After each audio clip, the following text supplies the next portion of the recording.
Chapter 11 of The Turn of the Screw, by Henry James. It was not till late next day that I spoke to Mrs. Grose. The rigour with which I kept my pupil in sight, making it often difficult to meet her privately, and the more as we each felt the importance of not provoking, on the part of the servants quite as much as on that of the children, any suspicion of a secret flurry or that of a discussion of mysteries. I drew a great security in this particular from her mere smooth aspect. There was nothing in her fresh face to pass on to others my horrible confidences. She believed me, I was sure, absolutely. If she hadn't, I don't know what would have become of me, for I couldn't have borne the business alone. But she was a magnificent monument to the blessing of a want of imagination, and if she could see in our little charges nothing but their beauty and amiability, their happiness and cleverness, she had no direct communication with the sources of my trouble. If they had been at all visibly blighted or battered, she would doubtless have grown, on tracing it back, haggard enough to match them. As matters stood, however, I could feel her, when she surveyed them, with her large white arms folded, and the habit of serenity in all her look, thank the Lord's mercy that if they were ruined, the pieces would still serve. Flights of fancy gave place in her mind to a steady fireside glow, and I had already begun to perceive how, with the development of the conviction that, as time went on without a public accident, our young things could, after all, look out for themselves, she addressed her greatest solicitude to the sad case presented by their instructress. That, for myself, was a sound simplification. I could engage that, to the world, my face should tell no tales, but it would have been, in the conditions, an immense added strain to find myself anxious about hers. At the hour I now speak of she had joined me, under pressure, on the terrace, where, with the lapse of the season, the afternoon sun was now agreeable, and we sat there together, while before us at a distance, but within call if we wished, the children strolled to and fro in one of their most manageable moods. They moved slowly, in unison, below us over the lawn, the boy, as they went, reading aloud from a story-book, and passing his arm round his sister to keep her quite in touch. Mrs. Grose watched them with a positive placidity. Then I caught the suppressed intellectual creak with which she conscientiously turned to take from me a view of the back of the tapestry. I had made her a receptacle of lurid things, but there was an odd recognition of my superiority, my accomplishments and my function, in her patience under my pain. She offered her mind to my disclosure as, had I wished to mix a witch's broth and proposed it with assurance, she would have held out a large clean saucepan. This had become thoroughly her attitude by the time that, in my recital of the events of the night, I reached the point of what Miles had said to me, when, after seeing him at such a monstrous hour, almost on the very spot where he happened now to be, I had gone down to bring him in, choosing then at the window, with a concentrated need of not alarming the house, rather that method than a signal more resonant. I had left her meanwhile in little doubt of my small hope of representing with success, even to her actual sympathy, my sense of the real splendour of the little inspiration, with which, after I had got him into the house, the boy met my final articulate challenge. As soon as I appeared in the moonlight on the terrace, he had come to me as straight as possible, on which I had taken his hand without a word, and led him, through the dark spaces, up the staircase where Quint had so hungrily hovered for him, along the lobby where I had listened and trembled, and so to his forsaken room. Not a sound on the way had passed between us, and I had wondered, oh, how I had wondered, if he were groping about in his little mind for something plausible and not too grotesque. It would tax his invention certainly, and I felt this time, over his real embarrassment, a curious thrill of triumph. It was a sharp trap for the inscrutable. He couldn't play any longer at innocence, so how the deuce would he get out of it? There beat in me, indeed, with the passionate throb of this question, an equal dumb appeal as to how the deuce I should. I was confronted at last, as never yet, with all the risk attached even now to sounding my own horrid note. I remember, in fact, that as we pushed into his little chamber, where the bed had not been slept in at all, and the window, uncovered to the moonlight, made the place so clear that there was no need of striking a match. I remember how I had suddenly dropped, sank upon the edge of the bed from the force of the idea that he must know how he really, as they say, had me. He could do what he liked, with all his cleverness to help him, so long as I should continue to defer to the old tradition of the criminality of those caretakers of the young who minister to superstitions and fears. He had me indeed, and in a cleft stick. For who would ever absolve me? Who would consent that I should go unhung, if by the faintest tremor of an overture I were the first to introduce into our perfect intercourse an element so dire? No, no, it was useless to attempt to convey to Mrs. Grose, just as it is scarcely less so to attempt to suggest here, how, in our short, stiff brush in the dark, he fairly shook me with admiration. I was, of course, thoroughly kind and merciful. Never, never yet had I placed on his little shoulders hands of such tenderness as those with which, while I rested against the bed, I held him there well under fire. I had no alternative, but in form at least, to put it to him. You must tell me now, and all the truth. What did you go out for? What were you doing there? I can still see his wonderful smile, the whites of his beautiful eyes, and the uncovering of his little teeth shine to me in the dusk. If I tell you why, will you understand? My heart at this leaped into my mouth. Would he tell me why? I found no sound on my lips to press it, and I was aware of replying only with a vague, repeated, grimacing nod. He was gentleness itself, and while I wagged my head at him he stood there, more than ever a little fairy prince. It was his brightness indeed that gave me a respite. Would it be so great if he were really going to tell me? Well, he said at last, just exactly in order that you should do this. Do what? Think me, for a change, bad. I shall never forget the sweetness and gaiety with which he brought out the word, nor how, on top of it, he bent forward and kissed me. It was practically the end of everything. I met his kiss, and I had to make, while I folded him for a minute in my arms, the most stupendous effort not to cry. He had given exactly the account of himself that permitted least of my going behind it, and it was only with the effect of confirming my acceptance of it that, as I presently glanced about the room, I could say, "Then you didn't undress at all?" He fairly glittered in the gloom. "Not at all. I sat up and read." "And when did you go down?" "At midnight. When I'm bad, I am bad." "I see, I see. It's charming. But how could you be sure I would know it?" "Oh, I arranged that with Flora." His answers rang out with a readiness. "She was to get up and look out." "Which is what she did do." "It was I who fell into the trap." "So she disturbed you. And to see what she was looking at, you also looked. You saw." "While you," I concurred, "caught your death in the night air." He literally bloomed so from this exploit that he could afford radiantly to assent. "How otherwise should I have been bad enough?" he asked. Then, after another embrace, the incident and our interview closed on my recognition of all the reserves of goodness that, for his joke, he had been able to draw upon.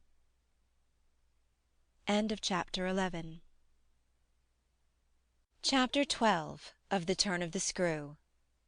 The particular impression I had received proved in the morning light, I repeat, not quite successfully presentable to Mrs. Grose, though I reinforced it with the mention of still another remark that he had made before we separated.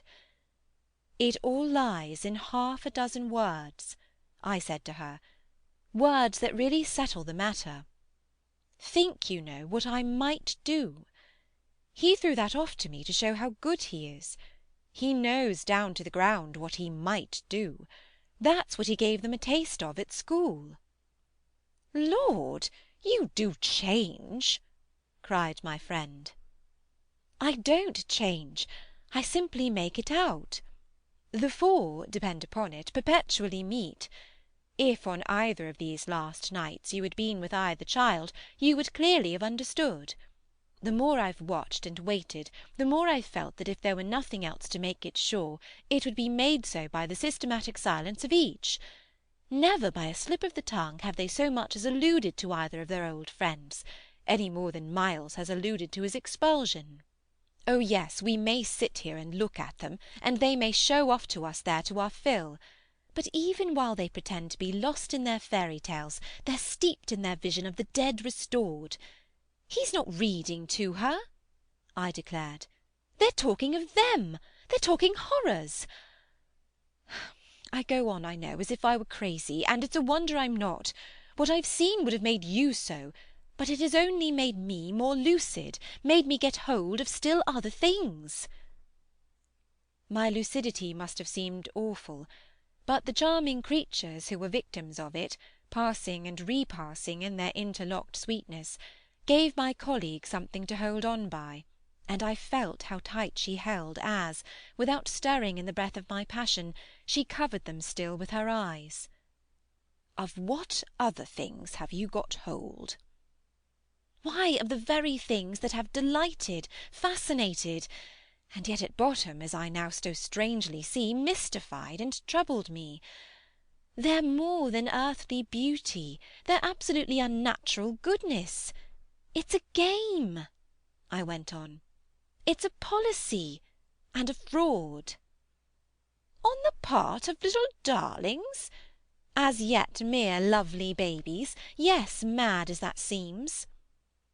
The very act of bringing it out really helped me to trace it, follow it all up and piece it all together. "They haven't been good, they've only been absent.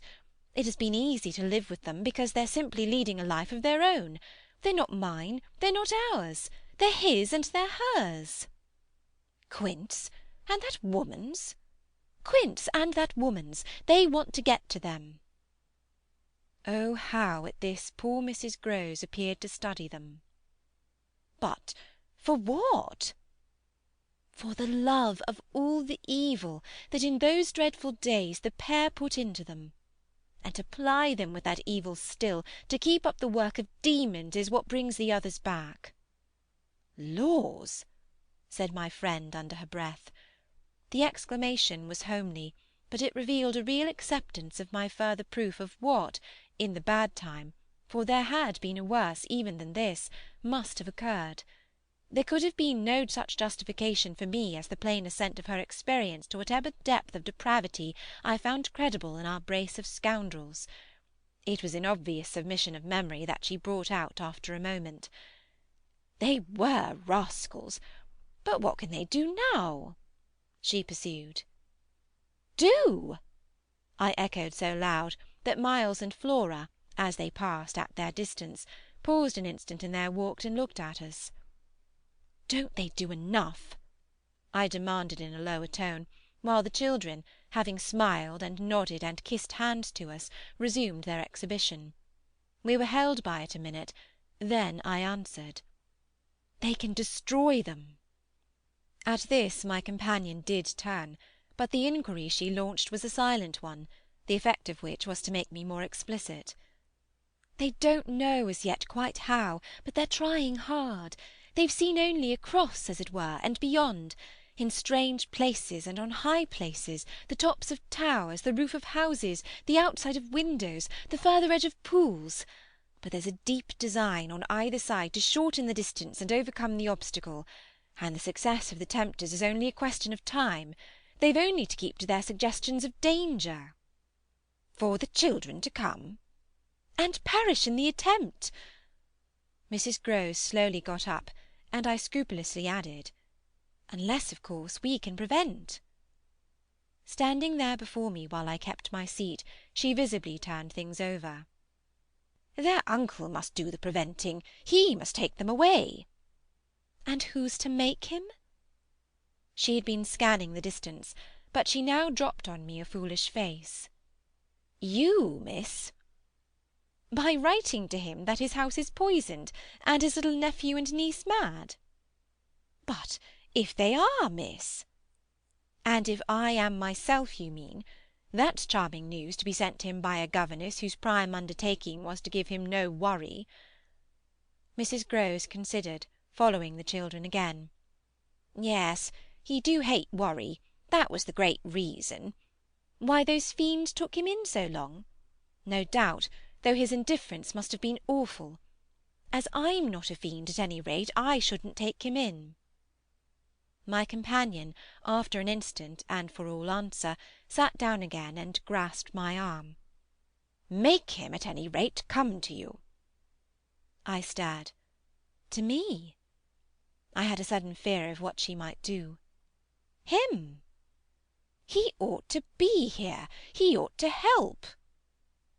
I quickly rose, and I think I must have shown her a queerer face than ever yet.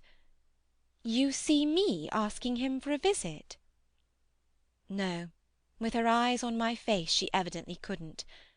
Instead of it, even, as a woman reads another, she could see what I myself saw, his derision, his amusement, his contempt for the breakdown of my resignation at being left alone, and for the fine machinery I had set in motion to attract his attention to my slighted charms. She didn't know, no one knew, how proud I had been to serve him and to stick to our terms, yet she none the less took the measure, I think, of the warning I now gave her. If you should so lose your head as to appeal to him for me— She was really frightened. Yes, miss? I would leave, on the spot, both him and you. End of chapter 12. Chapter 13 of The Turn of the Screw. It was all very well to join them, but speaking to them proved quite as much as ever an effort beyond my strength. Offered in close quarters difficulties as insurmountable as before.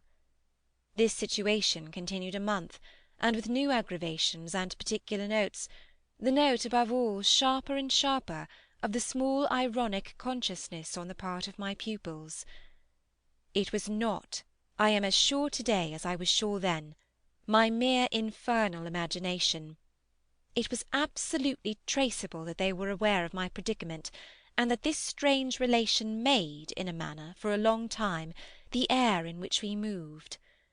I don't mean that they had their tongues in their cheeks, or did anything vulgar, for that was not one of their dangers. I do mean, on the other hand, that the element of the unnamed and untouched became, between us, greater than any other, and that so much avoidance could not have been so successfully effected without a great deal of tacit arrangement. It was as if, at moments, we were perpetually coming into sight of subjects before which we must stop short, turning suddenly out of alleys that we perceived to be blind, closing with a little bang that made us look at each other. For, like all bangs, it was something louder than we had intended. The doors we had indiscreetly opened. All roads lead to Rome, and there were times when it might have struck us that almost every branch of study or subject of conversation skirted forbidden ground. Forbidden ground was the question of the return of the dead in general, and of whatever in especial might survive in memory of the friends little children had lost. There were days when I could have sworn that one of them had, with a small invisible nudge, said to the other, "She thinks she'll do it this time, but she won't." To do it would have been to indulge, for instance, and for once in a way, in some direct reference to the lady who had prepared them for my discipline. They had a delightful, endless appetite for passages in my own history, to which I had again and again treated them.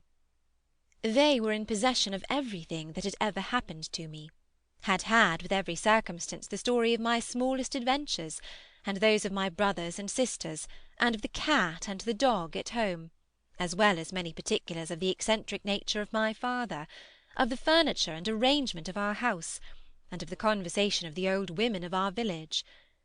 There were things enough, taking one with another, to chatter about, if one went very fast and knew by instinct when to go round. They pulled with an art of their own the strings of my invention and my memory, and nothing else, perhaps, when I thought of such occasions afterward, gave me so much the suspicion of being watched from under cover. It was, in any case, over my life, my past, and my friends alone that we could take anything like our ease; a state of affairs that led them sometimes, without the least pertinence, to break out into sociable reminders. I was invited, with no visible connection, to repeat afresh Goody Gosling's celebrated mot, or to confirm the details already supplied as to the cleverness of the vicarage pony. It was partly at such junctures as these, and partly at quite different ones, that, with the turn my matters had now taken, my predicament, as I have called it, grew most sensible. The fact that the days passed for me without another encounter ought, it would have appeared, to have done something towards soothing my nerves. Since the light brush, that second night on the upper landing, of the presence of a woman at the foot of the stair, I had seen nothing, whether in or out of the house, that one had better not have seen. There was many a corner round which I expected to come upon Quint, and many a situation that, in a merely sinister way, would have favoured the appearance of Miss Jessel. The summer had turned, the summer had gone, the autumn had dropped upon Bly, and had blown out half our lights. The place, with its grey sky and withered garlands, its bared spaces and scattered dead leaves, was like a theatre after the performance, all strewn with crumpled playbills. There were exactly states of the air, conditions of sound and of stillness, unspeakable impressions of the kind of ministering moment that brought back to me, long enough to catch it, the feeling of the medium in which, that June evening out of doors, I had had my first sight of Quint, and in which too, at those other instants, I had, after seeing him through the window, looked for him in vain in the circle of shrubbery. I recognised the signs, the portents; I recognised the moment, the spot. But they remained unaccompanied and empty, and I continued unmolested. If unmolested one could call a young woman whose sensibility had, in the most extraordinary fashion, not declined, but deepened. I had said in my talk with Mrs. Grose on that horrid scene of Flora's by the lake, and had perplexed her by so saying, that it would from that moment distress me much more to lose my power than to keep it. I had then expressed what was vividly in my mind, the truth that, whether the children really saw or not, since, that is, it was not yet definitely proved, I greatly preferred, as a safeguard, the fulness of my own exposure. I was ready to know the very worst that was yet to be known. What I had then an ugly glimpse of was that my eyes might be sealed just while theirs were most opened. Well, my eyes were sealed, it appeared, at present, a consummation for which it seemed blasphemous not to thank God. There was, alas, a difficulty about that. I would have thanked him with all my soul, had I not had in a proportionate measure this conviction of the secret of my pupils. How can I retrace to-day the strange steps of my obsession? There were times of our being together when I would have been ready to swear that, literally, in my presence, but with my direct sense of it close, they had visitors who were known and were welcome. Then it was that, had I not been deterred by the very chance that such an injury might prove greater than the injury to be averted, my exultation would have broken out. "They're here, they're here, you little wretches!" I would have cried, "and you can't deny it now." The little wretches denied it with all the added volume of their sociability and their tenderness, in just the crystal depths of which, like the flash of a fish in a stream, the mockery of their advantage peeped up. The shock, in truth, had sunk into me still deeper than I knew on the night when, looking out to see either Quint or Miss Jessel under the stairs, I had beheld the boy over whose rest I watched, and who had immediately brought in with him, had straightway there turned it on me, the lovely upward look with which, from the battlements above me, the hideous apparition of Quint had played. If it was a question of a scare, my discovery on this occasion had scared me more than any other, and it was in the condition of nerves produced by it that I made my actual inductions. They harassed me so that sometimes at odd moments I shut myself up audibly to rehearse, it was at once a fantastic relief and a renewed despair, the manner in which I might come to the point. I approached it from one side and the other, while in my room I flung myself about, but I always broke down in the monstrous utterance of names. As they died away on my lips, I said to myself that I should indeed help them to represent something infamous, if, by pronouncing them, I should violate as rare a little case of instinctive delicacy as any schoolroom probably had ever known. When I said to myself, "They have the manners to be silent, and you, trusted as you are, the baseness to speak," I felt myself crimson, and I covered my face with my hands. After these secret scenes I chattered more than ever, going on volubly enough, till one of our prodigious palpable hushes occurred. I can call them nothing else. The strange dizzy lift or swim, I try for terms, into a stillness, a pause of all life, that had nothing to do with the more or less noise that at the moment we might be engaged in making, and that I could hear through any deepened exhilaration, or quickened recitation, or louder strum of the piano. Then it was that the others, the outsiders, were there. Though they were not angels, they passed, as the French say, causing me, while they stayed, to tremble with the fear of their addressing to the younger victims some yet more infernal message or more vivid image than they had thought good enough for myself. What it was most impossible to get rid of was the cruel idea that, whatever I had seen, Miles and Flora saw more, things terrible and unguessable, and that sprang from dreadful passages of intercourse in the past. Such things naturally left on the surface for the time a chill, which we vociferously denied that we felt; and we had, all three with repetition, got into such splendid training that we went each time almost automatically to mark the close of the incident through the very same movements. It was striking of the children, at all events, to kiss me inveterately, with a kind of wild irreverence, and never to fail, one or the other, of the precious question that had helped us through many a peril. "When do you think he will come? Don't you think we ought to write?" There was nothing like that inquiry, we found by experience, for carrying off an awkwardness. He, of course, was their uncle in Harley Street, and we lived in much profusion of theory that he might at any moment arrive to mingle in our circle. It was impossible to have given less encouragement than he had done to such a doctrine, but if we had not had the doctrine to fall back upon, we should have deprived each other of some of our finest exhibitions. He never wrote to them. That may have been selfish, but it was a part of the flattery of his trust of me, for the way in which a man pays his highest tribute to a woman is apt to be but by the more festal celebration of one of the sacred laws of his comfort, and I held that I carried out the spirit of the pledge given not to appeal to him, when I let my charges understand that their own letters were but charming literary exercises. They were too beautiful to be posted. I kept them myself. I have them all to this hour. This was a rule indeed which only added to the satiric effect of my being plied with the supposition that he might at any moment be among us. It was exactly as if my charges knew how almost more awkward than anything else that might be for me. There appears to me, moreover, as I look back, no note in all this more extraordinary than the mere fact that, in spite of my tension and of their triumph, I never lost patience with them. Adorable in truth they must have been, I now reflect, that I didn't in those days hate them. Would exasperation, however, if relief had longer been postponed, finally have betrayed me? It little matters, for relief arrived. I call it relief, though it was only the relief that a snap brings to a strain, or the burst of a thunderstorm to a day of suffocation. It was at least change, and it came with a rush. End of Chapter 13.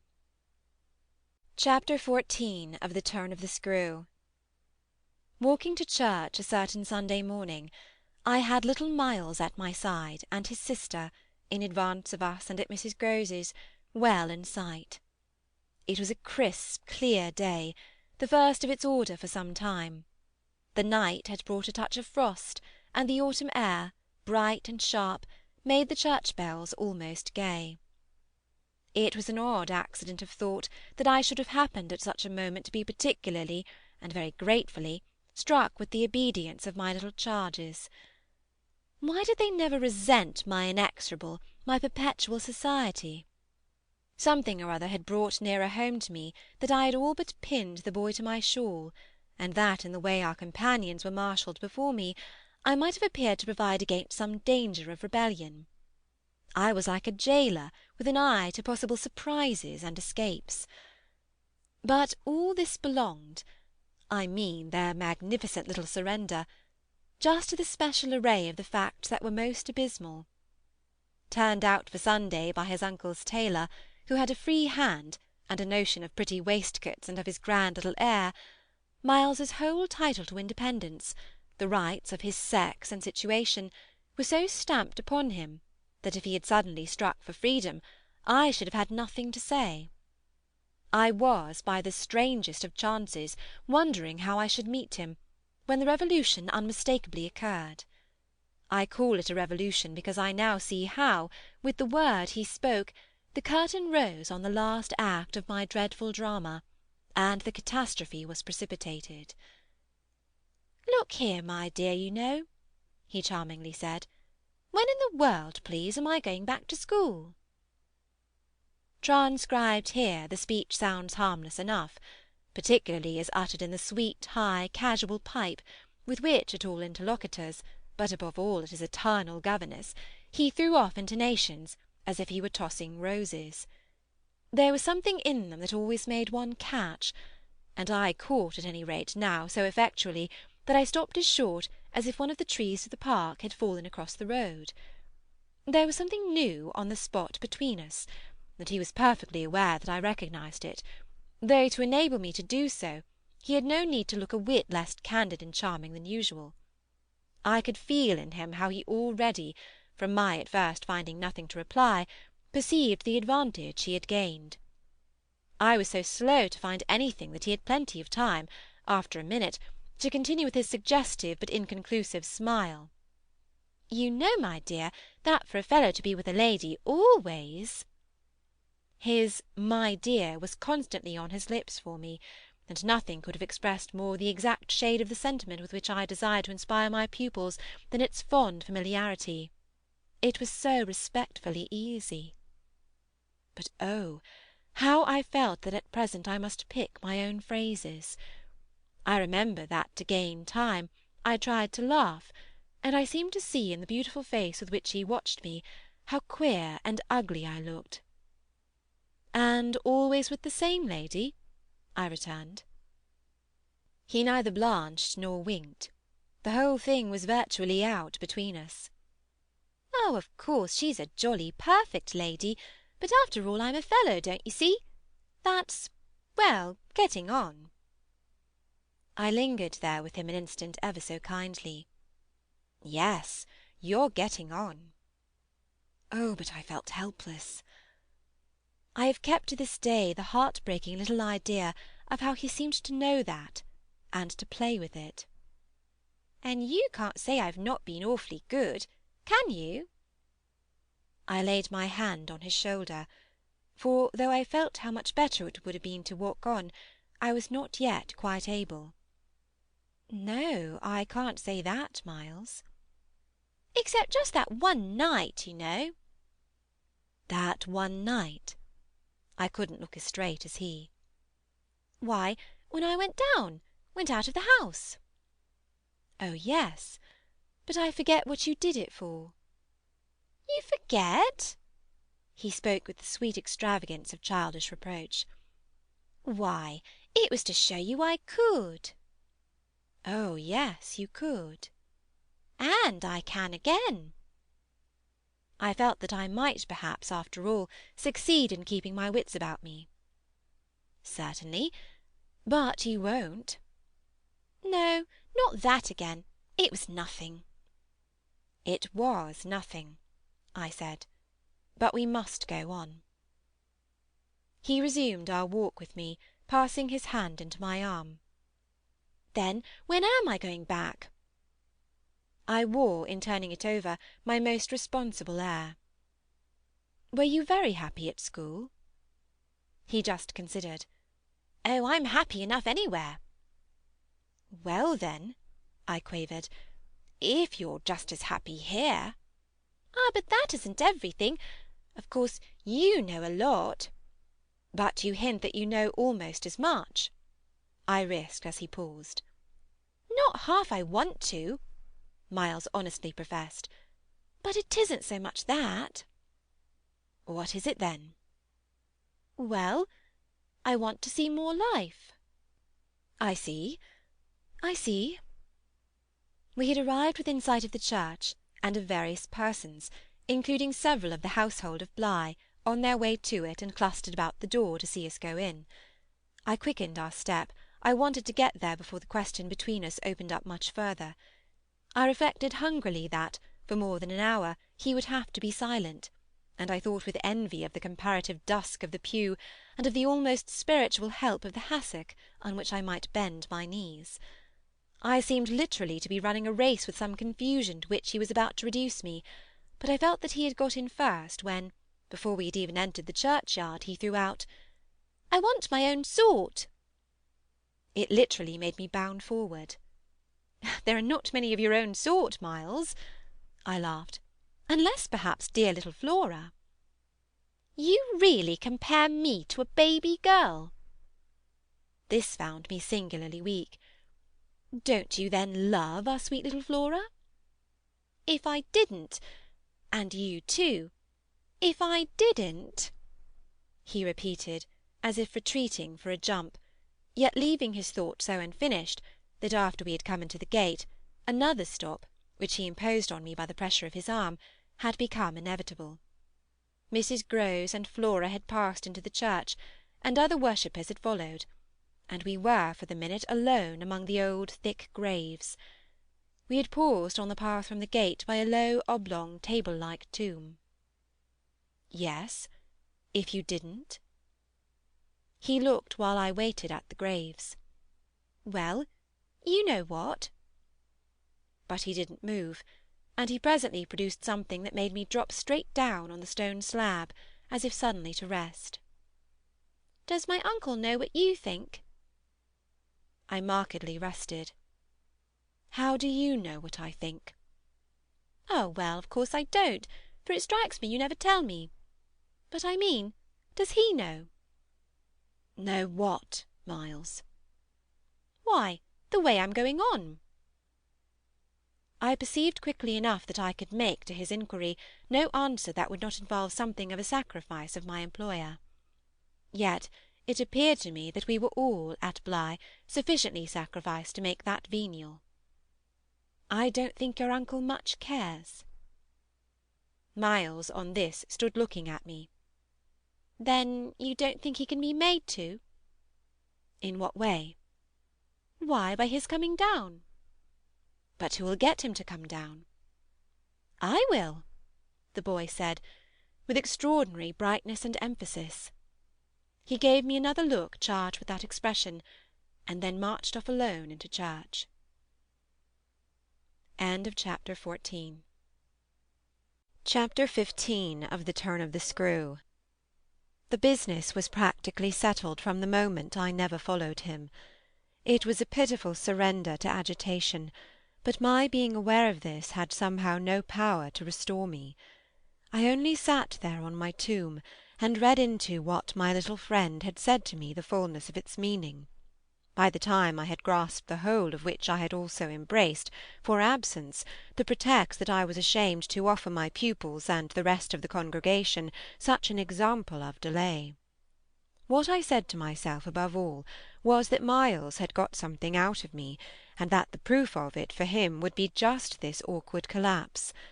He had got out of me that there was something I was much afraid of, and that he should probably be able to make use of my fear to gain, for his own purpose, more freedom. My fear was of having to deal with the intolerable question of the grounds of his dismissal from school, for that was really but the question of the horrors gathered behind. That his uncle should arrive to treat with me of these things was a solution that, strictly speaking, I ought now to have desired to bring on, but I could so little face the ugliness and the pain of it that I simply procrastinated, and lived from hand to mouth.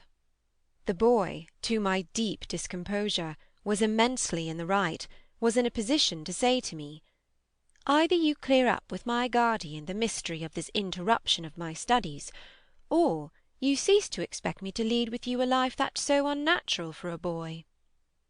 What was so unnatural for the particular boy I was concerned with was this sudden revelation of a consciousness and a plan. That was what really overcame me, what prevented my going in. I walked round the church, hesitating, hovering. I reflected that I had already with him hurt myself beyond repair.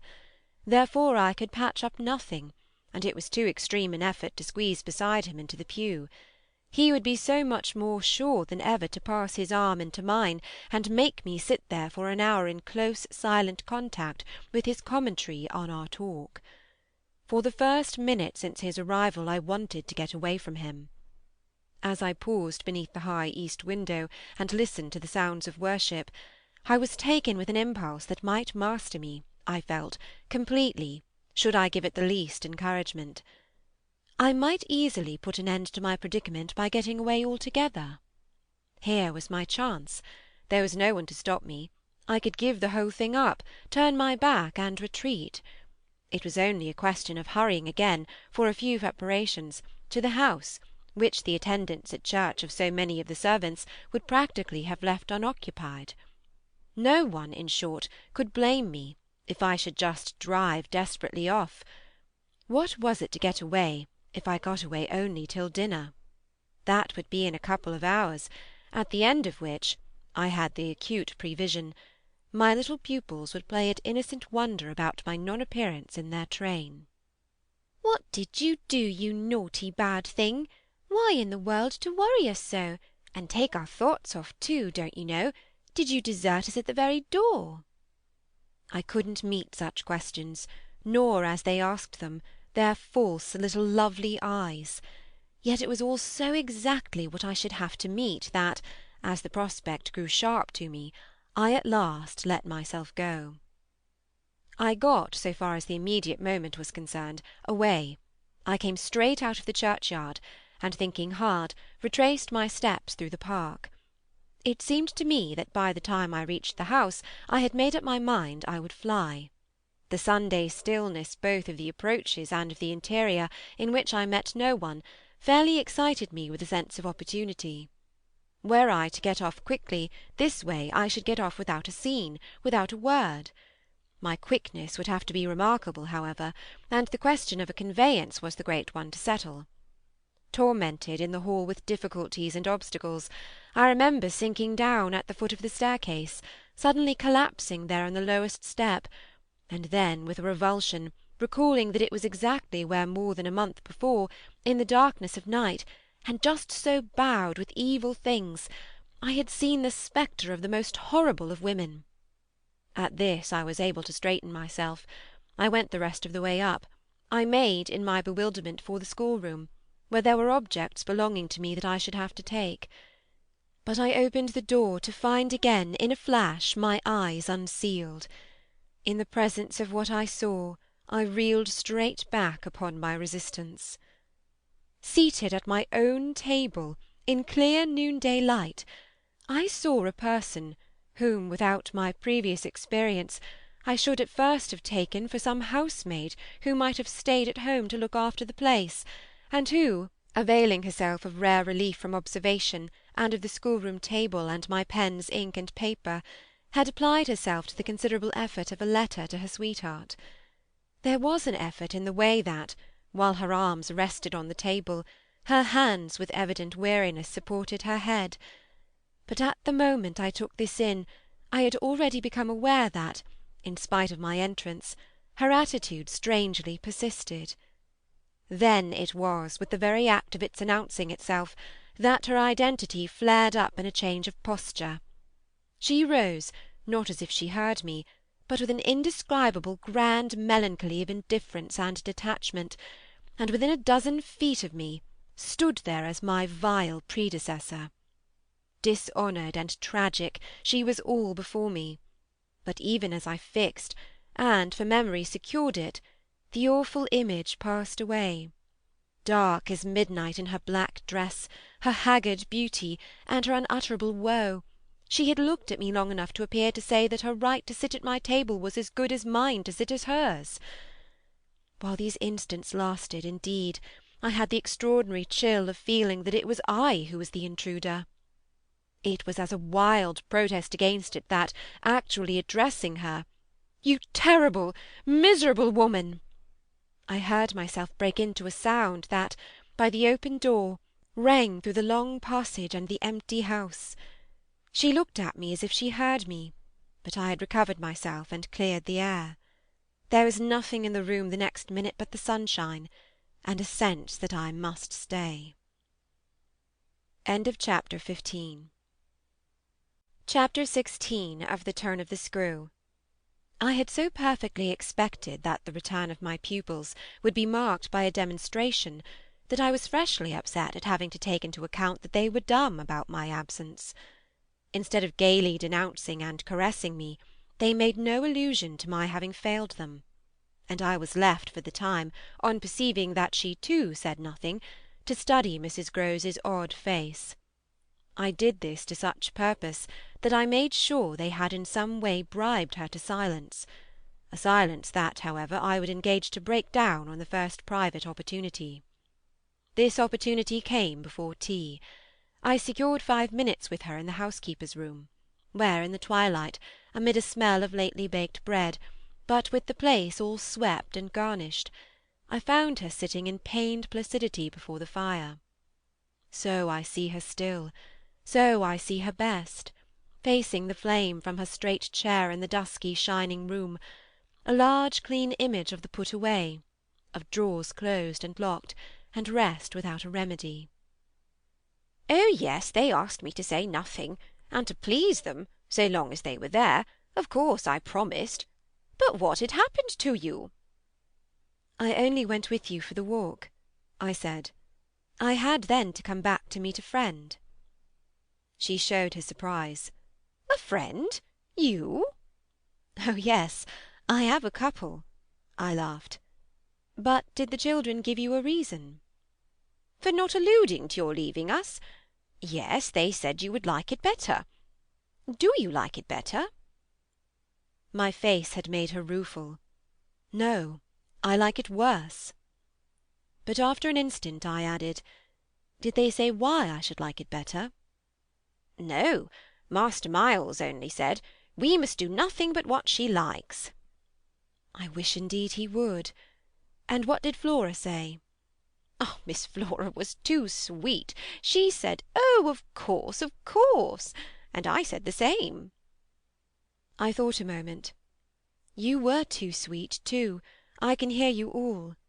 But none the less, between Miles and me, it's now all out. All out? My companion stared. But what, miss? Everything. It doesn't matter, I've made up my mind. I came home, my dear, I went on, for a talk with Miss Jessel. I had by this time formed the habit of having Mrs. Grose literally well in hand in advance of my sounding that note, so that even now, as she bravely blinked under the signal of my word, I could keep her comparatively firm. A talk? Do you mean she spoke? It came to that. I found her on my return in the schoolroom. And what did she say? I can hear the good woman still, and the candour of her stupefaction. That she suffers the torments. It was this, of a truth, that made her, as she filled out my picture, gape. Do you mean, she faltered, of the lost? Of the lost, of the damned. And that's why, to share them. I faltered myself with the horror of it. But my companion, with less imagination, kept me up. To share them? She wants Flora. Mrs. Grose might, as I gave it to her, fairly have fallen away from me, had I not been prepared. I still held her there, to show I was. As I've told you, however, it doesn't matter. Because you've made up your mind? But to what? To everything. And what do you call everything? Why, sending for their uncle. Oh, miss, in pity, do! My friend broke out. Ah, but I will, I will! I see it's the only way. What's out, as I told you, with Miles, is that if he thinks I'm afraid to, and has ideas of what he gains by that, he shall see he's mistaken. Yes, yes, his uncle shall have it here from me on the spot, and before the boy himself, if necessary, that if I'm to be reproached with having done nothing again about Moor School—" "Yes, miss," my companion pressed me. "Well, there's that awful reason." There were now clearly so many of these for my poor colleague that she was excusable for being vague. "Which?" "Why, the letter from his old place." "You'll show it to the master?" "I ought to have done so on the instant." "Oh, no," said Mrs. Grose with decision. "I'll put it before him," I went on inexorably, "that I can't undertake to work the question on behalf of a child who has been expelled." "For we've never in the least known what," Mrs. Grose declared. "For wickedness. For what else, when he's so clever and beautiful and perfect? Is he stupid? Is he untidy? Is he infirm? Is he ill-natured? He's exquisite. So it can be only that, and that would open up the whole thing. After all," I said, "it's their uncle's fault, if he left here such people." "He didn't really in the least know them. The fault's mine." She had turned quite pale. "Well, you shan't suffer," I answered. "The children shan't," she emphatically returned. I was silent a while. We looked at each other. "Then what am I to tell him?" "You needn't tell him anything. I'll tell him." I measured this. "Do you mean you'll write?" Remembering she couldn't, I caught myself up. "How do you communicate?" "I tell the bailiff. He writes." "And should you like him to write our story?" My question had a sarcastic force that I had not fully intended, and it made her after a moment inconsequently break down. The tears were again in her eyes. "Ah, miss, you write." "Well, to-night," I at last answered, and on this we separated.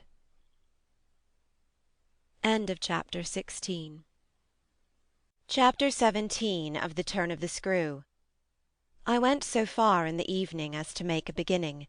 The weather had changed back, a great wind was abroad, and beneath the lamp in my room, with Flora at peace beside me, I sat for a long time before a blank sheet of paper, and listened to the lash of the rain and the batter of the gusts.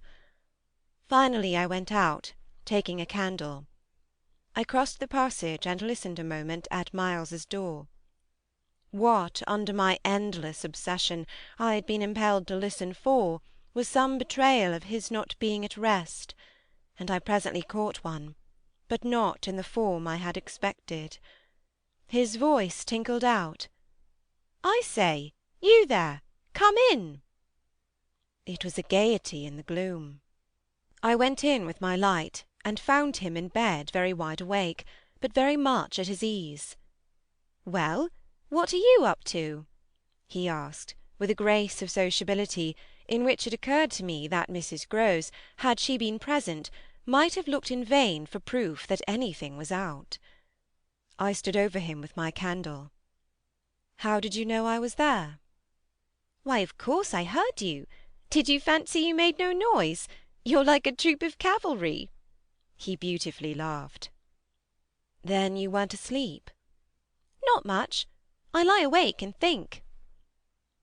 I had put my candle designedly a short way off, and then, as he held out his friendly old hand to me, had sat down on the edge of his bed. "What is it," I asked, "that you think of?" "What in the world, my dear, but you?" "Ah, the pride I take in your appreciation doesn't insist on that. I had so far rather you slept." "Well, I think also, you know, of this queer business of ours." I marked the coolness of his firm little hand. "Of what queer business, Miles?" "Why, the way you bring me up, and all the rest." I fairly held my breath a minute, and even from my glimmering taper there was light enough to show how he smiled up at me from his pillow. "What do you mean by 'all the rest'?" Oh, you know, you know. I could say nothing for a minute, though I felt, as I held his hand and our eyes continued to meet, that my silence had all the air of admitting his charge, and that nothing in the whole world of reality was perhaps at that moment so fabulous as our actual relation. "Certainly you shall go back to school," I said, "if it be that troubles you. But not to the old place. We must find another, a better.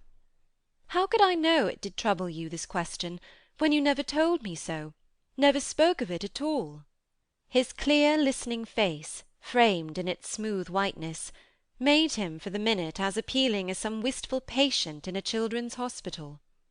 And I would have given, as the resemblance came to me, all I possessed on earth really to be the nurse or the sister of charity who might have helped to cure him. Well, even as it was, I perhaps might help. "Do you know, you've never said a word to me about your school, I mean the old one, never mentioned it in any way?" He seemed to wonder, he smiled with the same loveliness. But he clearly gained time. He waited, he called for guidance. "Haven't I?" It wasn't for me to help him, it was for the thing I had met. Something in his tone and the expression of his face as I got this from him set my heart aching with such a pang as it had never yet known. So unutterably touching was it to see his little brain puzzled, and his little resources taxed to play, under the spell laid on him, a part of innocence and consistency. "No, never, from the hour you came back. You've never mentioned to me one of your masters, one of your comrades, nor the least little thing that ever happened to you at school. Never, little Miles. No, never, have you given me an inkling of anything that may have happened there. Therefore you can fancy how much I'm in the dark. Until you came out that way this morning, you had, since the first hour I saw you, scarce even made a reference to anything in your previous life. You seemed so perfectly to accept the present. It was extraordinary how my absolute conviction of his secret precocity, or whatever I might call the poison of an influence that I dared but half to phrase, made him, in spite of the faint breath of his inward trouble, appear as accessible as an older person, imposed him almost as an intellectual equal. "I thought you wanted to go on as you are." It struck me that at this he just faintly coloured. He gave, at any rate, like a convalescent slightly fatigued, a languid shake of his head. "I don't. I want to get away." "You're tired of Bly?" "Oh no, I like Bly." "Well then." "Oh, you know what a boy wants." I felt that I didn't know so well as Miles, and I took temporary refuge. "You want to go to your uncle?" Again at this, with his sweet ironic face, he made a movement on the pillow. "Ah, you can't get off with that." I was silent a little, and it was I now, I think, who changed colour. "My dear, I don't want to get off." "You can't, even if you do. You can't. You can't." He lay beautifully staring. "My uncle must come down, and you must completely settle things." "If we do," I returned with some spirit, "you may be sure it'll be to take you quite away." "Well, don't you understand that that's exactly what I'm working for? You'll have to tell him, about the way you've let it all drop, you'll have to tell him a tremendous lot." The exultation with which he uttered this helped me somehow, for the instant, to meet him rather more. "And how much will you, Miles, have to tell him? There are things he'll ask you." He turned it over. "Very likely, but what things?" "The things you've never told me, to make up his mind what to do with you. He can't send you back." "Oh, I don't want to go back," he broke in. "I want a new field." He said it with admirable serenity, with positive unimpeachable gaiety, and doubtless it was that very note that most evoked for me the poignancy, the unnatural childish tragedy, of his probable reappearance at the end of 3 months with all this bravado, and still more dishonour. It overwhelmed me now that I should never be able to bear that, and it made me let myself go. I threw myself upon him, and in the tenderness of my pity I embraced him. Dear little Miles! Dear little Miles! My face was close to his, and he let me kiss him, simply taking it with indulgent good humour. "Well, old lady?" "Is there nothing at all that you want to tell me?" He turned off a little, facing round toward the wall, and holding up his hand to look at as one had seen sick children look. "I've told you. I told you this morning." Oh, I was sorry for him. "That you just want me not to worry you?" He looked round at me now, as if in recognition of my understanding him. Then ever so gently, "To let me alone," he replied. There was even a singular little dignity in it, something that made me release him, yet, when I had slowly risen, linger beside him. God knows I never wished to harass him, but I felt that merely at this to turn my back on him was to abandon, or to put it more truly, to lose him. "I've just begun a letter to your uncle," I said. "Well, then, finish it." I waited a minute. "What happened before?" He gazed up at me again. "Before what?" "Before you came back, and before you went away." For some time he was silent, but he continued to meet my eyes. "What happened?" It made me, the sound of the words, in which it seemed to me that I caught for the very first time a small faint quaver of consenting consciousness, it made me drop on my knees beside the bed and seize once more the chance of possessing him. Dear little Miles, dear little Miles, if you knew how I want to help you! It's only that, it's nothing but that, and I'd rather die than should give you a pain or do you a wrong. I'd rather die than hurt a hair of you. Dear little Miles! Oh, I brought it out now, even if I should go too far. I just want you to help me to save you." But I knew in a moment after this that I had gone too far. The answer to my appeal was instantaneous, but it came in the form of an extraordinary blast and chill, a gust of frozen air, and a shake of the room as great as if in the wild wind the casement had crashed in. The boy gave a loud, high shriek, which, lost in the rest of the shock of sound, might have seemed indistinctly, though I was so close to him, a note either of jubilation or of terror. I jumped to my feet again, and was conscious of darkness. So for a moment we remained, while I stared about me and saw that the drawn curtains were unstirred, and the window tight. "Why, the candle's out!" I then cried. "It was I who blew it, dear," said Miles. End of Chapter 17. Chapter 18 of The Turn of the Screw. The next day, after lessons, Mrs. Grose found a moment to say to me quietly, "Have you written, miss?" "Yes, I've written." But I didn't add, for the hour, that my letter, sealed and directed, was still in my pocket. There would be time enough to send it before the messenger should go to the village.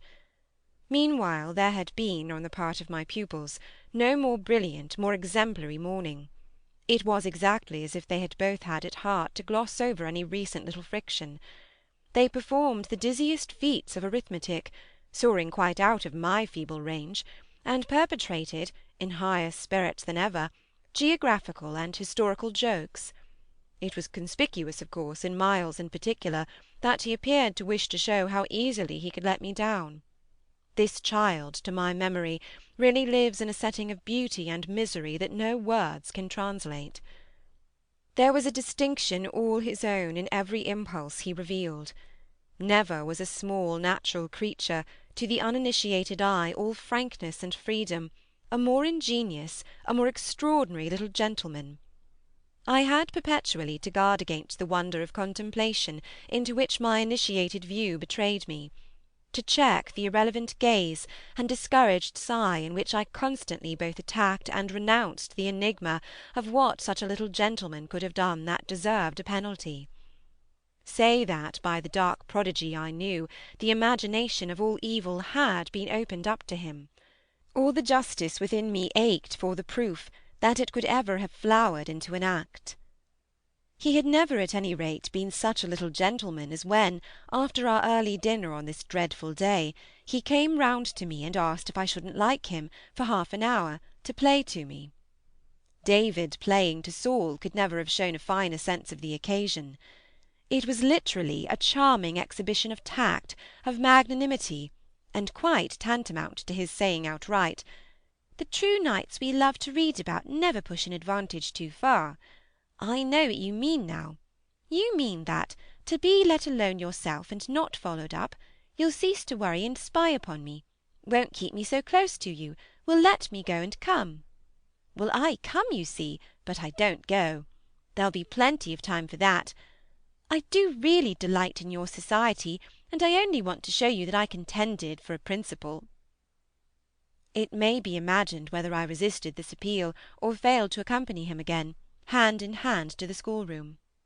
He sat down at the old piano, and played as he had never played, and if there are those who think he had better have been kicking a football, I can only say that I wholly agree with them.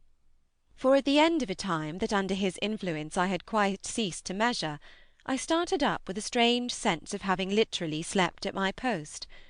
It was after luncheon, and by the schoolroom fire, and yet I hadn't really in the least sense slept. I had only done something much worse. I had forgotten. Where all this time was Flora? When I put the question to Miles, he played on a minute, before answering, and then could only say, "Why, my dear, how do I know?" breaking moreover into a happy laugh, which immediately after, as if it were a vocal accompaniment, he prolonged into incoherent, extravagant song. I went straight to my room, but his sister was not there. Then, before going downstairs, I looked into several others. As she was nowhere about, she would surely be with Mrs. Grose, whom, in the comfort of that theory, I accordingly proceeded in quest of. I found her where I had found her the evening before, but she met my quick challenge with blank, scared ignorance.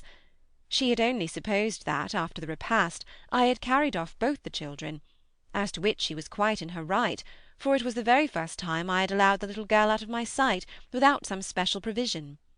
Of course now indeed she might be with the maids, so that the immediate thing was to look for her without an air of alarm. This we promptly arranged between us; but when, 10 minutes later, and in pursuance of our arrangement, we met in the hall, it was only to report on either side that after guarded inquiries we had altogether failed to trace her. For a minute there, apart from observation, we exchanged mute alarms, and I could feel with what high interest my friend returned me all those I had from the first given her. "She'll be above," she presently said, "in one of the rooms you haven't searched." "No, she's at a distance." I had made up my mind. She has gone out. Mrs. Grose stared. "Without a hat?" I naturally also looked volumes. "Isn't that woman always without one?" "She's with her?" "She's with her," I declared. "We must find them." My hand was on my friend's arm, but she failed for the moment, confronted with such an account of the matter, to respond to my pressure. She communed, on the contrary, on the spot, with her uneasiness. "And where's Master Miles?" "Oh, he's with Quint, there in the schoolroom." "Lord, miss!" My view, I was myself aware, and therefore I suppose my tone, had never yet reached so calm an assurance. "The trick's played," I went on. "They've successfully worked their plan. He found the most divine little way to keep me quiet while she went off." "Divine?" Mrs. Grose bewilderedly echoed. "Infernal, then," I almost cheerfully rejoined. "He has provided for himself as well. But come." She had helplessly gloomed at the upper regions. "You leave him?" "So long with Quint? Yes, I don't mind that now." She always ended at these moments by getting possession of my hand, and in this manner she could at present still stay me.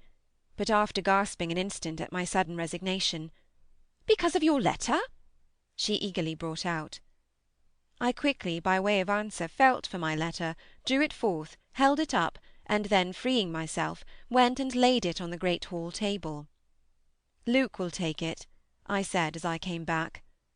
I reached the house door and opened it. I was already on the steps. My companion still demurred. The storm of the night and the early morning had dropped, but the afternoon was damp and grey. I came down to the drive while she stood in the doorway. "You go with nothing on?" "What do I care when the child has nothing? I can't wait to dress," I cried, "and if you must do so, I leave you. Try meanwhile yourself upstairs." "With them?" Oh, on this the poor woman promptly joined me.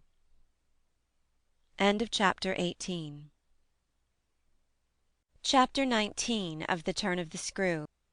We went straight to the lake, as it was called at Bly, and I dare say rightly called, though I reflect that it may in fact have been a sheet of water less remarkable than it appeared to my untravelled eyes. My acquaintance with sheets of water was small, and the pool of Bly, at all events on the few occasions of my consenting, under the protection of my pupils, to affront its surface in the old flat-bottomed boat moored there for our use, had impressed me both with its extent and its agitation. The usual place of embarkation was half a mile from the house, but I had an intimate conviction that, wherever Flora might be, she was not near home.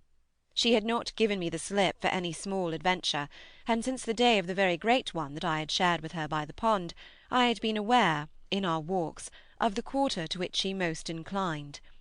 This was why I had now given to Mrs. Grose's steps so marked a direction that made her, when she perceived it, oppose a resistance that showed me she was freshly mystified. "You're going to the water, miss? You think she's in?" She may be, though the depth is, I believe, nowhere very great; but what I judge most likely is that she's on the spot from which, the other day, we saw together what I told you. "When she pretended not to see?" With that astounding self-possession. I've been always sure she wanted to go back alone, and now her brother has managed it for her. Mrs. Grose still stood where she had stopped. "You suppose they really talk of them?" I could meet this with a confidence. They say things that, if we heard them, would simply appall us. "And if she is there?" "Yes." "Then Miss Jessel is?" "Beyond a doubt. You shall see." "Oh, thank you!" my friend cried, planted so firm that, taking it in, I went straight on without her. By the time I reached the pool, however, she was close behind me, and I knew that, whatever to her apprehension might befall me, the exposure of my society struck her as her least danger. She exhaled a moan of relief as we at last came in sight of the greater part of the water, without a sight of the child. There was no trace of Flora on that nearer side of the bank where my observation of her had been most startling, and none on the opposite edge, where, save for a margin of some 20 yards, a thick copse came down to the water. The pond, oblong in shape, had a width so scant compared to its length that, with its ends out of view, it might have been taken for a scant river. We looked at the empty expanse, and when I felt the suggestion of my friend's eyes, I knew what she meant, and I replied with a negative headshake. "No, no, wait, she has taken the boat." My companion stared at the vacant mooring-place, and then again across the lake. "Then where is it?" "Our not seeing it is the strongest of proofs. She has used it to go over, and then has managed to hide it." "All alone? That child?" "She's not alone, and at such times she's not a child. She's an old, old woman." I scanned all the visible shore, while Mrs. Grose took again into the queer element I offered her one of her plunges of submission. Then I pointed out that the boat might perfectly be in a small refuge formed by one of the recesses of the pool, an indentation masked for the hither side by a projection of the bank and by a clump of trees growing close to the water. "But if the boat's there, where on earth's she?" my colleague anxiously asked. "That's exactly what we must learn," and I started to walk further. "By going all the way round?" "Certainly, far as it is. It'll take us but 10 minutes, but it's far enough to have made the child prefer not to walk. She went straight over." "Laws!" cried my friend again. The chain of my logic was ever too much for her. It dragged her at my heels even now, and when we had got half way round, a devious, tiresome process, on ground much broken, and by a path choked with overgrowth, I paused to give her breath. I sustained her with a grateful arm, assuring her that she might hugely help me, and this started us afresh, so that in the course of but a few minutes more we reached a point from which we found the boat to be where I had supposed it. It had been intentionally left as much as possible out of sight, and was tied to one of the stakes of a fence that came just there down to the brink, and that had been an assistance to disembarking. I recognised, as I looked at the pair of short thick oars, quite safely drawn up, the prodigious character of the feat for a little girl. But I had lived by this time too long among wonders, and had panted to too many livelier measures. There was a gate in the fence through which we passed, and that brought us, after a trifling interval, more into the open. Then, "There she is!" we both exclaimed at once. Flora, a short way off, stood before us on the grass, and smiled as if her performance was now complete. The next thing she did, however, was to stoop straight down and pluck, quite as if it were all she was there for, a big ugly spray of withered fern. I instantly became sure she had just come out of the copse. She waited for us, not herself taking a step, and I was conscious of the rare solemnity with which we presently approached her. She smiled and smiled, and we met, but it was all done in a silence by this time flagrantly ominous. Mrs. Grose was the first to break the spell. She threw herself on her knees, and drawing the child to her breast, clasped in a long embrace the little tender yielding body. While this dumb convulsion lasted I could only watch it, which I did the more intently when I saw Flora's face peep at me over her companion's shoulder. It was serious now, the flicker had left it, but it strengthened the pang with which I at that moment envied Mrs. Grose the simplicity of her relation. Still, all this while, nothing more passed between us, save that Flora had let her foolish fern again drop to the ground. What she and I had virtually said to each other was that pretexts were useless now. When Mrs. Grose finally got up, she kept the child's hand, so that the two were still before me, and the singular reticence of our communion was even more marked in the frank look she launched me. "I'll be hanged," it said, "if I'll speak." It was Flora, who, gazing all over me in candid wonder, was the first. She was struck with our bareheaded aspect. "Why, where are your things?" "Where yours are, my dear," I promptly returned. She had already got back her gaiety, and appeared to take this as an answer quite sufficient. "And where's Miles?" she went on. There was something in the small valour of it that quite finished me. These 3 words from her were in a flash like the glitter of a drawn blade, the jostle of the cup that my hand, for weeks and weeks, had held high and full to the brim, that now, even before speaking, I felt overflow in a deluge. "I'll tell you, if you'll tell me," I heard myself say, then heard the tremor in which it broke. "Well, what?" Mrs. Grose's suspense blazed at me, but it was too late even now, and I brought the thing out handsomely. "Where, my pet, is Miss Jessel?" End of chapter 19. Chapter 20 of The Turn of the Screw. Just as in the churchyard with Miles, the whole thing was upon us. Much as I had made of the fact that this name had never once between us been sounded, the quick, smitten glare with which the child's face now received it fairly likened my breach of the silence to the smash of a pane of glass. It added to the interposing cry, as if to stay the blow, that Mrs. Grose at the same instant uttered over my violence, the shriek of a creature scared, or rather wounded, which in turn within a few seconds was completed by a gasp of my own. I seized my colleague's arm. "She's there! She's there!" Miss Jessel stood before us on the opposite bank, exactly as she had stood the other time, and I remember strangely, as the first feeling now produced in me, my thrill of joy at having brought on a proof. She was there, and I was justified. She was there, and I was neither cruel nor mad.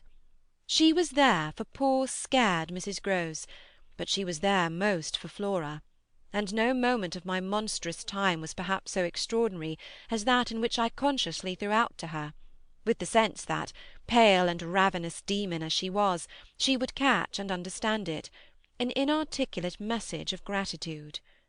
She stood erect on the spot my friend and I had lately quitted, and there was not, in all the long reach of her desire, an inch of her evil that fell short. This first vividness of vision and emotion were things of a few seconds, during which Mrs. Grose's dazed blink across to where I pointed struck me as a sovereign sign that she too at last saw, just as it carried my own eyes precipitately to the child. The revelation, then, of the manner in which Flora was affected startled me, in truth, far more than it would have done to find her also merely agitated, for direct dismay was of course not what I had expected. Prepared and on her guard as our pursuit had actually made her, she would repress every betrayal, and I was therefore shaken on the spot by my first glimpse of the particular one for which I had not allowed. To see her, without a convulsion of her small pink face, not even feign to glance in the direction of the prodigy I announced, but only, instead of that, turn at me an expression of hard, still gravity, an expression absolutely new and unprecedented, and that appeared to read and accuse and judge me, this was a stroke that somehow converted the little girl herself into the very presence that could make me quail. I quailed even though my certitude that she thoroughly saw was never greater than that instant, and in the immediate need to defend myself I called it passionately to witness. "She's there, you unhappy little thing! There! There! There! And you see her as well as you see me!"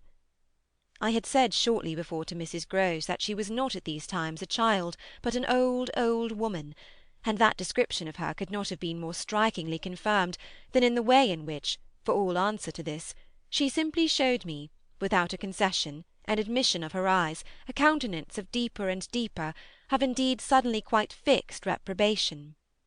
I was by this time, if I can put the whole thing at all together, more appalled at what I may properly call her manner than at anything else, though it was simultaneously with this that I became aware of having Mrs. Grose also, and very formidably, to reckon with.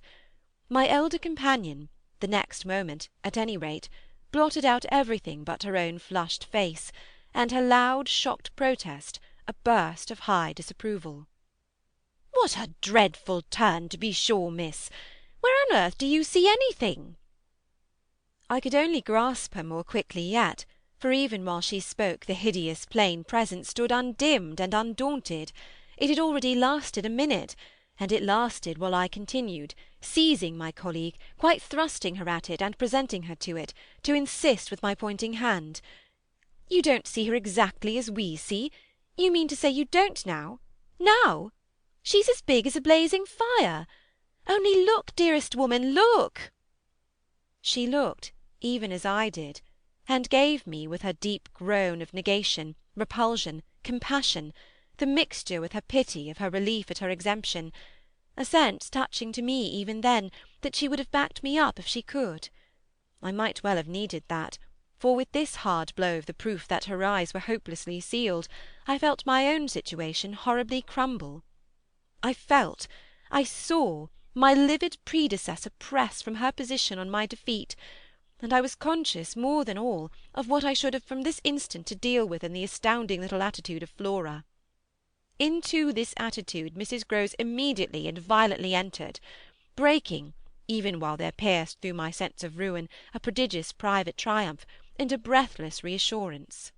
"She isn't there, little lady, and nobody's there, and you never see nothing, my sweet. How can poor Miss Jessel, when poor Miss Jessel's dead and buried? We know, don't we, love?" And she appealed, blundering into the child. "It's all a mere mistake, and a worry, and a joke, and we'll go home as fast as we can." Our companion, on this, had responded with a strange, quick primness of propriety, and they were again, with Mrs. Grose on her feet, united, as it were, in pained opposition to me. Flora continued to fix me with her small mask of reprobation, and even at that minute I prayed God to forgive me for seeming to see that, as she stood there holding tight to our friend's dress, Her incomparable childish beauty had suddenly failed, had quite vanished. I've said it already. She was hideously hard. She had turned common, and almost ugly. "I don't know what you mean. I see nobody. I see nothing. I never have. I think you're cruel. I don't like you." Then, after this deliverance, which might have been that of a vulgarly pert little girl in the street, she hugged Mrs. Grose more closely, and buried in her skirts the dreadful little face. In this position she produced an almost furious wail. "Take me away! Take me away! Oh, take me away from her!" "From me?" I panted. "From you! From you!" she cried. Even Mrs. Grose looked across at me dismayed, while I had nothing to do but communicate again with the figure that on the opposite bank, without a movement, as rigidly still as if catching beyond the interval our voices, was as vividly there for my disaster as it was not there for my service. The wretched child had spoken exactly as if she had got from some outside source each of her little stabbing words, and I could therefore, in the full despair of all I had to accept, but sadly shake my head at her. If I had ever doubted, all my doubt would at present have gone. I have been living with the miserable truth, and now it is only too much closed round me. Of course I've lost you. I've interfered, and you've seen, under her dictation, with which I faced over the pool again, our infernal witness, the easy and perfect way to meet it. I've done my best, but I've lost you. Good-bye." For Mrs. Grose I had an imperative, an almost frantic "Go! Go!" Before which, in infinite distress, but mutely possessed of the little girl, and clearly convinced, in spite of her blindness, that something awful had occurred and some collapse engulfed us, she retreated, by the way we had come, as fast as she could move. Of what first happened when I was left alone, I had no subsequent memory. I only knew that at the end of, I suppose, a quarter of an hour, an odorous dampness and roughness, chilling and piercing my trouble, had made me understand that I must have thrown myself on my face on the ground, and given way to a wildness of grief. I must have lain there long and cried and sobbed, for when I raised my head the day was almost done. I got up and looked a moment through the twilight at the grey pool and its blank haunted edge, and then I took back to the house my dreary and difficult course. When I reached the gate in the fence, the boat, to my surprise, was gone, so that I had a fresh reflection to make on Flora's extraordinary command of the situation. She passed that night, by the most tacit, and, I should add, were not the word so grotesque a false note, the happiest of arrangements with Mrs. Grose. I saw neither of them on my return, but, on the other hand, as by an ambiguous compensation, I saw a great deal of Miles. I saw, I can use no other phrase, so much of him, that it was as if it were more than it had ever been. No evening I had passed at Bly had the portentous quality of this one, in spite of which, and in spite also of the deeper depths of consternation that had opened beneath my feet, there was literally, in the ebbing actual, an extraordinarily sweet sadness. On reaching the house I had never so much as looked for the boy. I had simply gone straight to my room to change what I was wearing, and to take in, at a glance, much material testimony to Flora's rupture. Her little belongings had all been removed. When later, by the schoolroom fire, I was served with tea by the usual maid, I indulged, on the article of my other pupil, in no inquiry whatever. He had his freedom now; he might have it to the end. Well, he did have it, and it consisted, in part at least, of his coming in at about 8 o'clock and sitting down with me in silence. On the removal of the tea things I had blown out the candles and drawn my chair closer. I was conscious of a mortal coldness, and felt as if I should never again be warm. So, when he appeared, I was sitting in the glow with my thoughts. He paused a moment by the door as if to look at me, then, as if to share them, came to the other side of the hearth and sank into a chair. We sat there in absolute stillness, yet he wanted, I felt, to be with me.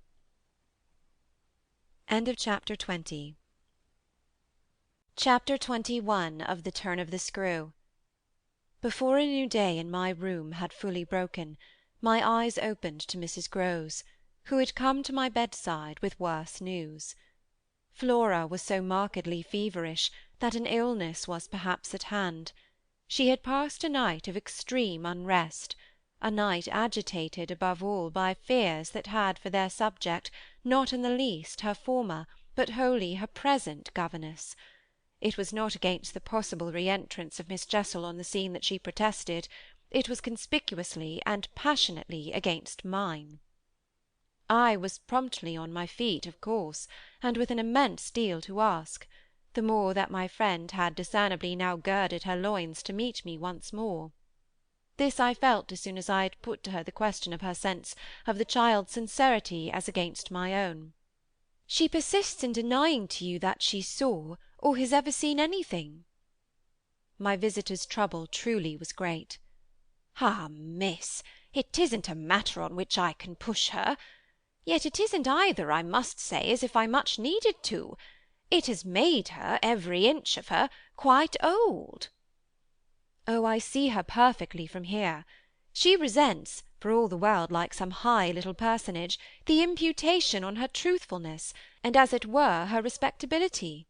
Miss Jessel, indeed! She! Ah, she's respectable, the chit! The impression she gave me there yesterday was, I assure you, the very strangest of all. It was quite beyond any of the others. I did put my foot in it. She'll never speak to me again." Hideous and obscure as it all was, it held Mrs. Grose briefly silent. Then she granted my point with a frankness which, I made sure, had more behind it. "I think, indeed, miss, she never will. She do have a grand manner about it." "And that manner," I summed it up, "is practically what's the matter with her now." Oh, that manner! I could see in my visitor's face, and not a little else besides. "She asks me every 3 minutes if I think you're coming in." I see. I too, on my side, had so much more than worked it out. Has she said to you since yesterday, except to repudiate her familiarity with anything so dreadful, a single other word about Miss Jessel? "Not one, miss. And of course you know," my friend added, "I took it from her by the lake that just then and there at least there was nobody." "Rather; and naturally you take it from her still." "I don't contradict her. What else can I do?" "Nothing in the world. You've the cleverest little person to deal with. They've made them, their two friends, I mean, still cleverer ever than nature did, for it was wondrous material to play on. Flora has now her grievance, and she'll work it to the end." "Yes, miss, but to what end?" "Why, that of dealing with me to her uncle. She'll make me out to him the lowest creature." I winced at the fair show of the scene in Mrs. Grose's face. She looked for a minute as if she saw them sharply together. "And him who thinks so well of you." "He has an odd way—it comes over me now," I laughed, "of proving it. But it doesn't matter. What Flora wants, of course, is to get rid of me." My companion bravely concurred. "Never again to so much as look at you." "So that what you've come to me now for," I asked, "is to speed me on my way?" Before she had time to reply, however, I had her in check.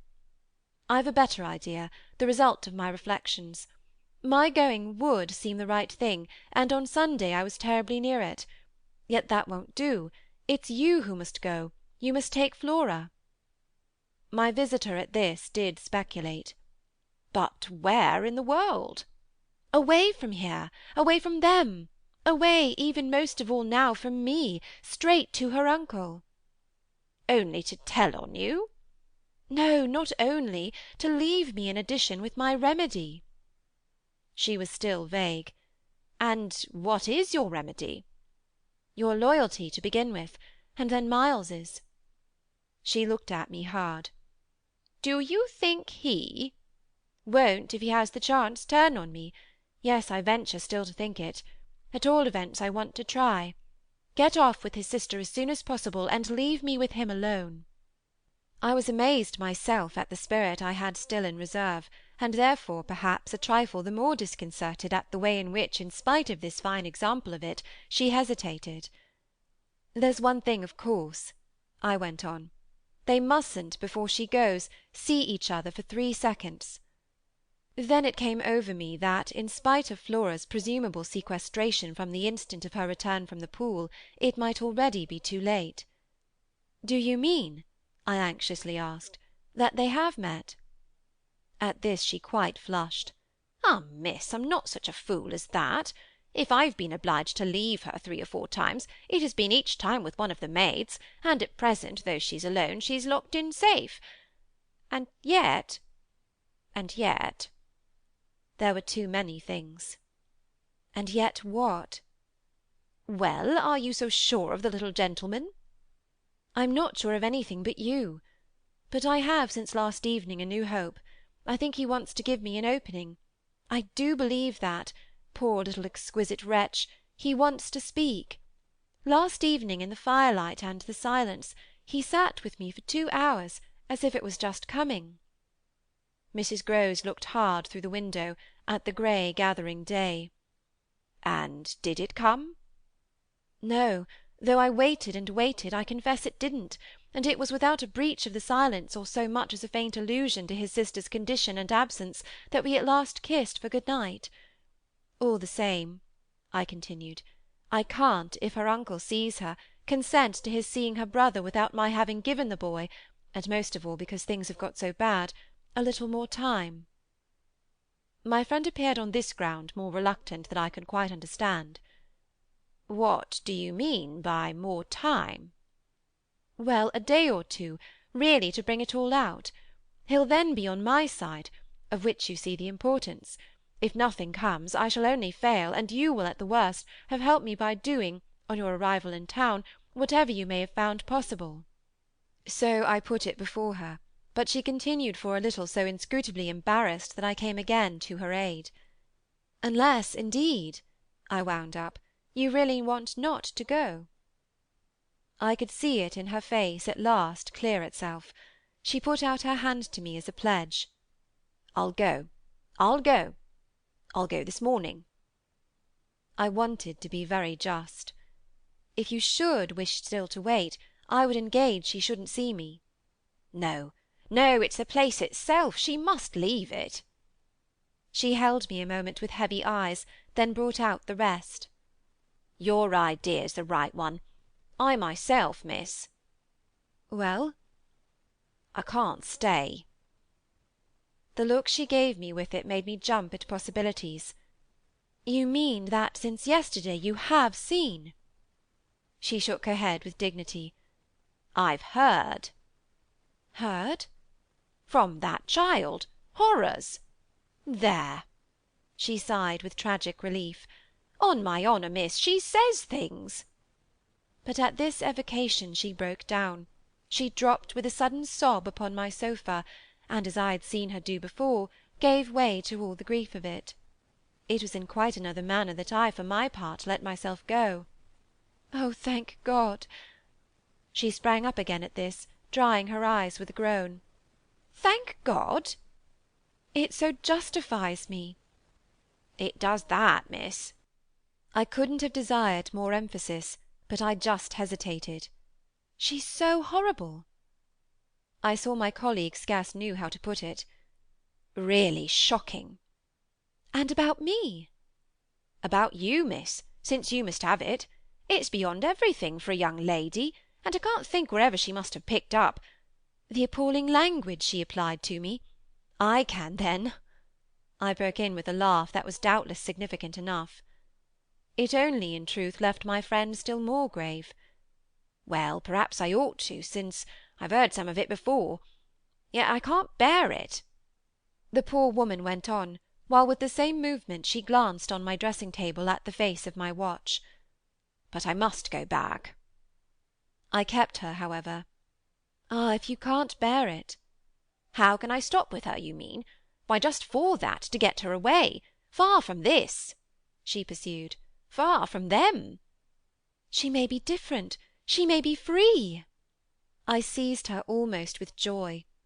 Then, in spite of yesterday, you believe? In such doings? Her simple description of them required, in the light of her expression, to be carried no further, and she gave me the whole thing as she had never done before. I believe. Yes, it was a joy, and we were still shoulder to shoulder. If I might continue sure of that, I should care but little what else happened.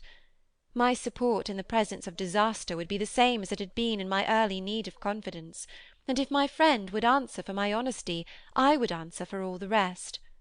On the point of taking leave of her, none the less, I was to some extent embarrassed. There's one thing, of course, it occurs to me, to remember. My letter giving the alarm will have reached town before you. I now perceived still more how she had been beating about the bush, and how weary at last it had made her. Your letter won't have got there. Your letter never went. What then became of it? Goodness knows. Master Miles. Do you mean he took it? I gasped. She hung fire, but she overcame her reluctance. I mean that I saw yesterday, when I came back with Miss Flora, that it wasn't where you had put it. Later in the evening I had the chance to question Luke, and he declared that he had neither noticed nor touched it.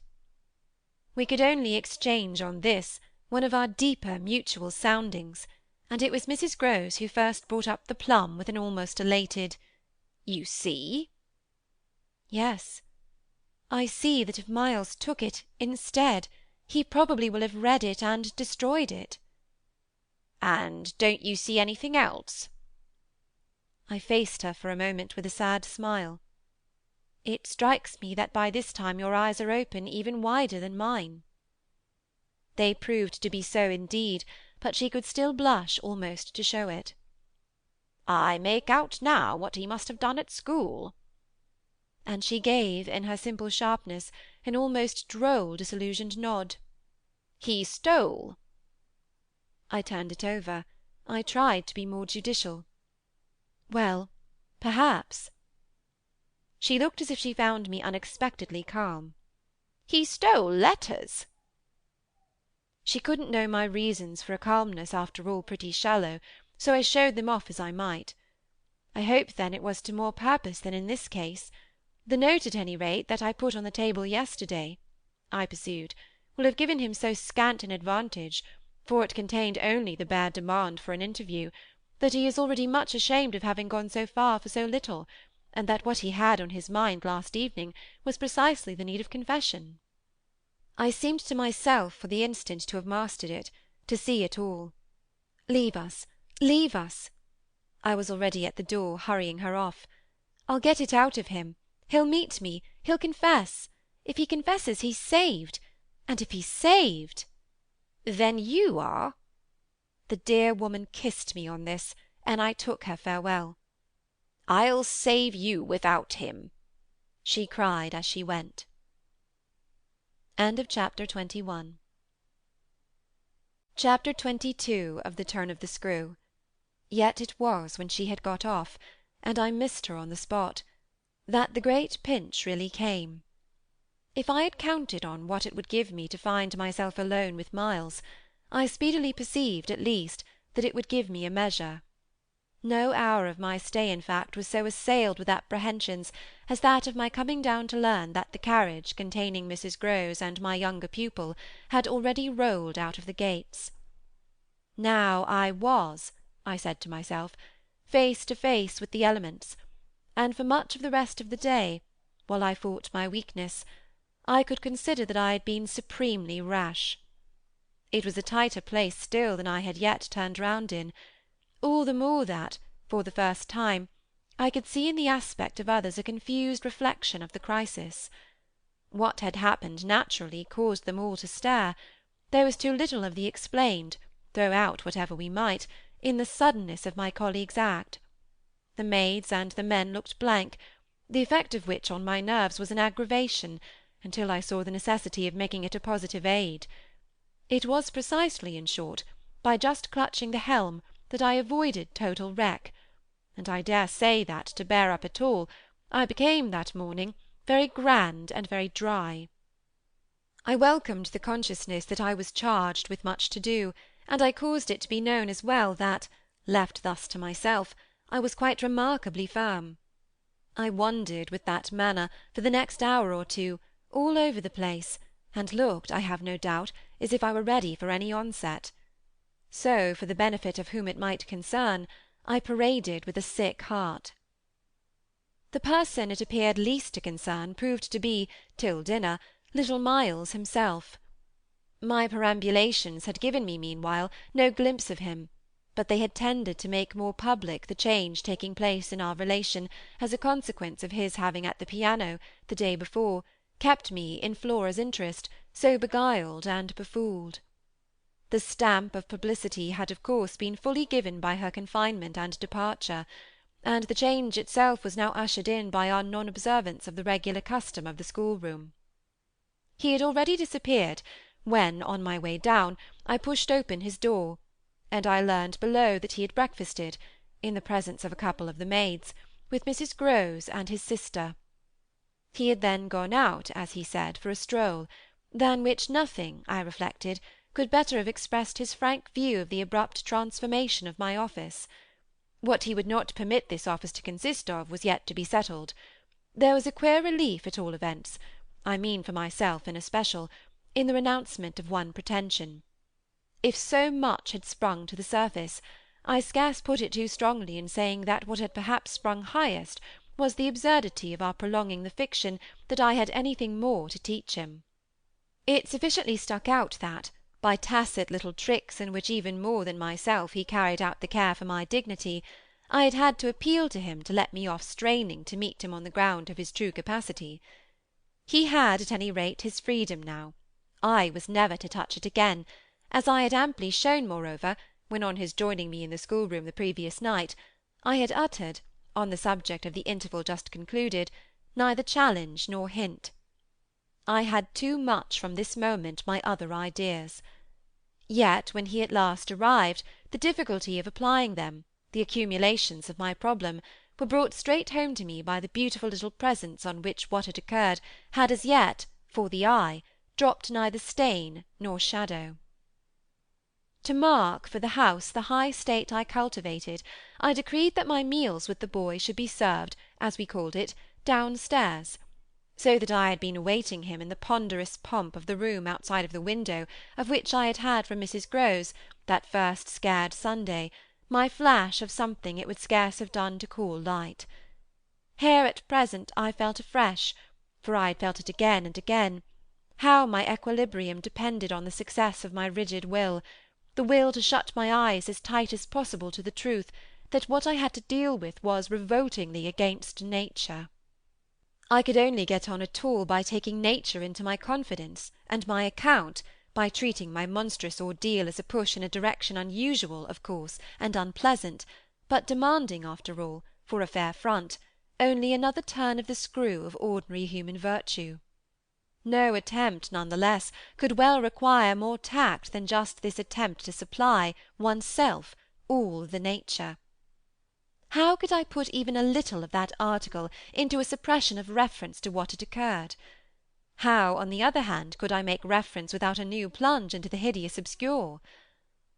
Well, a sort of answer, after a time, had come to me, and it was so far confirmed as that I was met, incontestably, by the quickened vision of what was rare in my little companion. It was, indeed, as if he had found even now, as he had so often found at lessons, still some other delicate way to ease me off. Wasn't there light in the fact which, as we shared our solitude, broke out with a specious glitter it had never quite worn? The fact that, opportunity aiding precious opportunity which had now come, it would be preposterous, with a child so endowed, to forego the help one might wrest from absolute intelligence. What had his intelligence been given him for, but to save him? Mightn't one, to reach his mind, risk the stretch of an angular arm over his character? It was as if, when we were face to face in the dining-room, he had literally shown me the way. The roast mutton was on the table, and I dispensed with attendance. Miles, before he sat down, stood a moment with his hands in his pockets, and looked at the joint, on which he seemed on the point of passing some humorous judgment. But what he presently produced was, "I say, my dear, is she really very awfully ill?" "Little Flora? Not so bad, but that she'll presently be better. London will set her up. Bligh had ceased to agree with her. Come here and take your mutton." He alertly obeyed me, carried the plate carefully to his seat, and when he was established, went on. "Did Bligh disagree with her so terribly suddenly?" "Not so suddenly as you might think. One had seen it coming on." "Then why didn't you get her off before?" "Before what?" "Before she became too ill to travel." I found myself prompt. "She's not too ill to travel.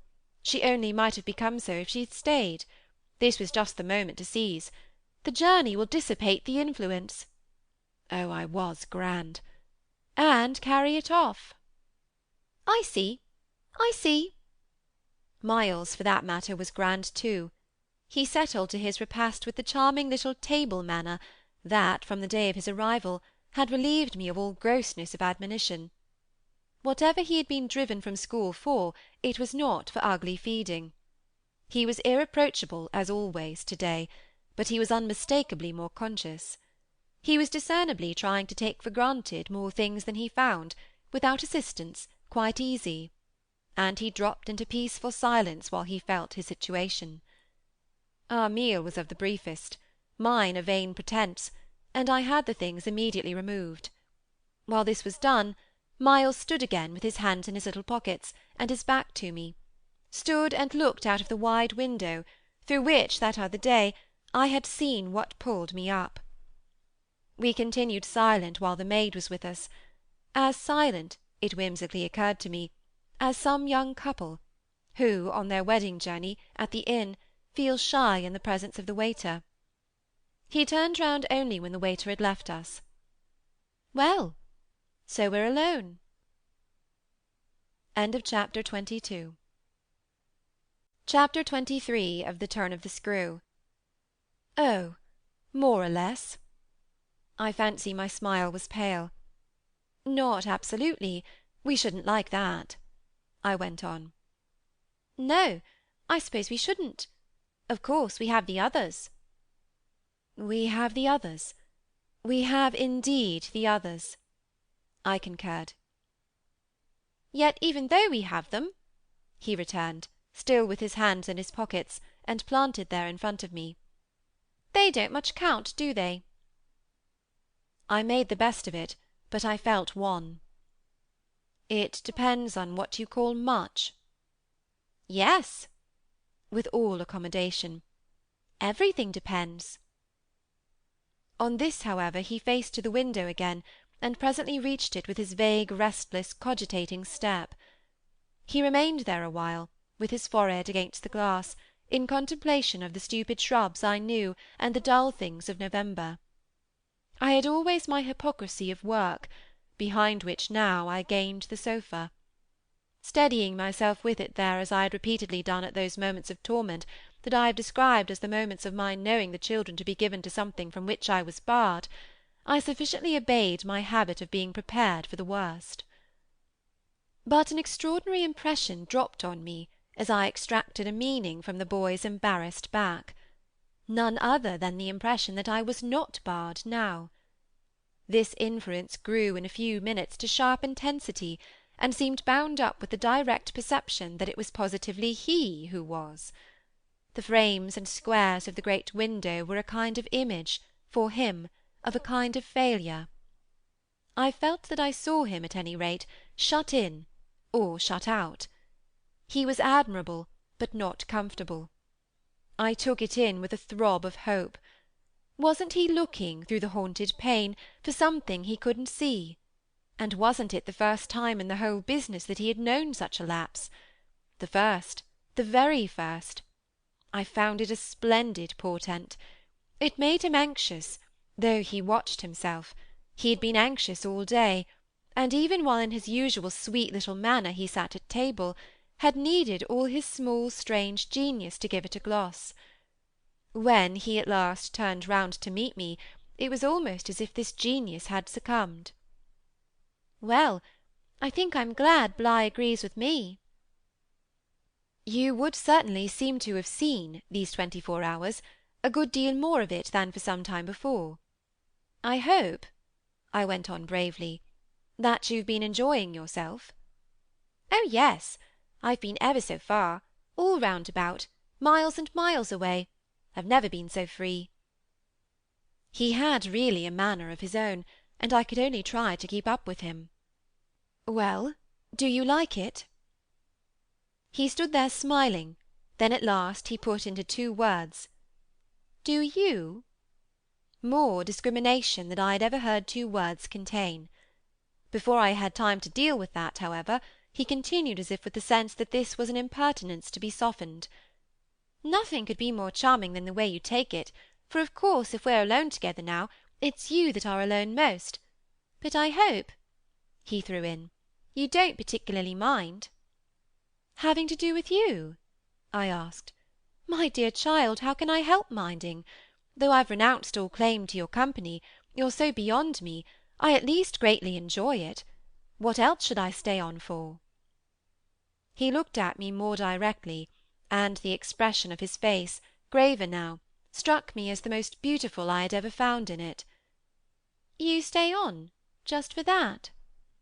"Certainly. I stay on as your friend, and from the tremendous interest I take in you, till something can be done for you that may be more worth your while. That needn't surprise you." My voice trembled so that I felt it impossible to suppress the shake. "Don't you remember how I told you, when I came and sat on your bed the night of the storm, that there was nothing in the world I wouldn't do for you?" "Yes, yes." He, on his side, more and more visibly nervous, had a tone to master. But he was so much more successful than I that, laughing out through his gravity, he could pretend we were pleasantly jesting. "Only that, I think, was to get me to do something for you." "It was partly to get you to do something," I conceded. "But you know you didn't do it." "Oh yes," he said with the brightest superficial eagerness. "You wanted me to tell you something." "That's it. Out, straight out. What you have on your mind, you know." "Ah, then, is that what you've stayed over for?" He spoke with a gaiety through which I could still catch the finest little quiver of resentful passion, but I can't begin to express the effect upon me of an implication of surrender even so faint. It was as if what I had yearned for had come at last only to astonish me. "Well, yes. I may as well make a clean breast of it. It was precisely for that." He waited so long that I supposed it for the purpose of repudiating the assumption on which my action had been founded. But what he finally said was, "Do you mean now? Here?" "There couldn't be a better place or time." He looked round him uneasily, and I had the rare, the queer impression of the very first symptom I had seen in him of the approach of immediate fear. It was as if he were suddenly afraid of me, which struck me indeed as perhaps the best thing to make him. Yet in the very pang of the effort I felt it vain to try sternness, and I heard myself the next instant so gentle as to be almost grotesque. "You want so to go out again?" "Awfully." He smiled at me heroically, and the touching little bravery of it was enhanced by his actually flushing with pain. He had picked up his hat, which he had brought in, and stood twirling it in a way that gave me, even as I was just nearly reaching port, a perverse horror of what I was doing. To do it in any way was an act of violence, for what did it consist of but the obtrusion of the idea of grossness and guilt on a small helpless creature, who had been for me a revelation of the possibilities of beautiful intercourse? Wasn't it base to create for a being so exquisite a mere alien awkwardness? I suppose I now read into our situation a clearness it couldn't have had at the time, for I seem to see our poor eyes already lighted with some spark of a prevision of the anguish that was to come. So we circled about, with terrors and scruples, like fighters not daring to close.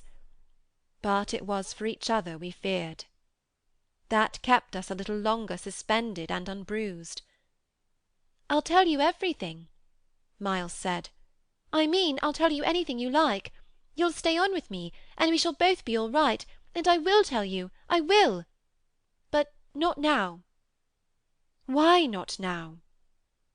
My insistence turned him from me, and kept him once more at his window in a silence during which between us you might have heard a pin drop. Then he was before me again, with the air of a person from whom, outside, some one who had frankly to be reckoned with was waiting. "I have to see Luke." I had not yet reduced him to quite so vulgar a lie, and I felt proportionately ashamed. But, horrible as it was, his lies made up my truth. I achieved thoughtfully a few loops of my knitting. "Well, then, go to Luke, and I'll wait for what you promise. Only in return for that, satisfy, before you leave me, one very much smaller request." He looked as if he felt he had succeeded enough to be able still a little to bargain. "Very much smaller?" "Yes, a mere fraction of the whole. Tell me—" Oh, my work preoccupied me, and I was off-hand. "If yesterday afternoon, from the table in the hall, you took, you know, my letter."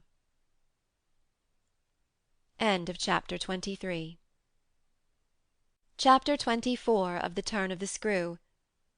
My sense of how he received this suffered for a minute from something that I can describe only as a fierce split of my attention; a stroke that at first, as I sprang straight up, reduced me to the mere blind movement of getting hold of him, drawing him close, and, while I just fell for support against the nearest piece of furniture, instinctively keeping him with his back to the window.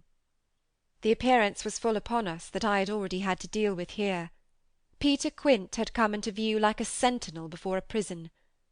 The next thing I saw was that from outside he had reached the window, and then I knew that, close to the glass and glaring in through it, he offered once more to the room his white face of damnation.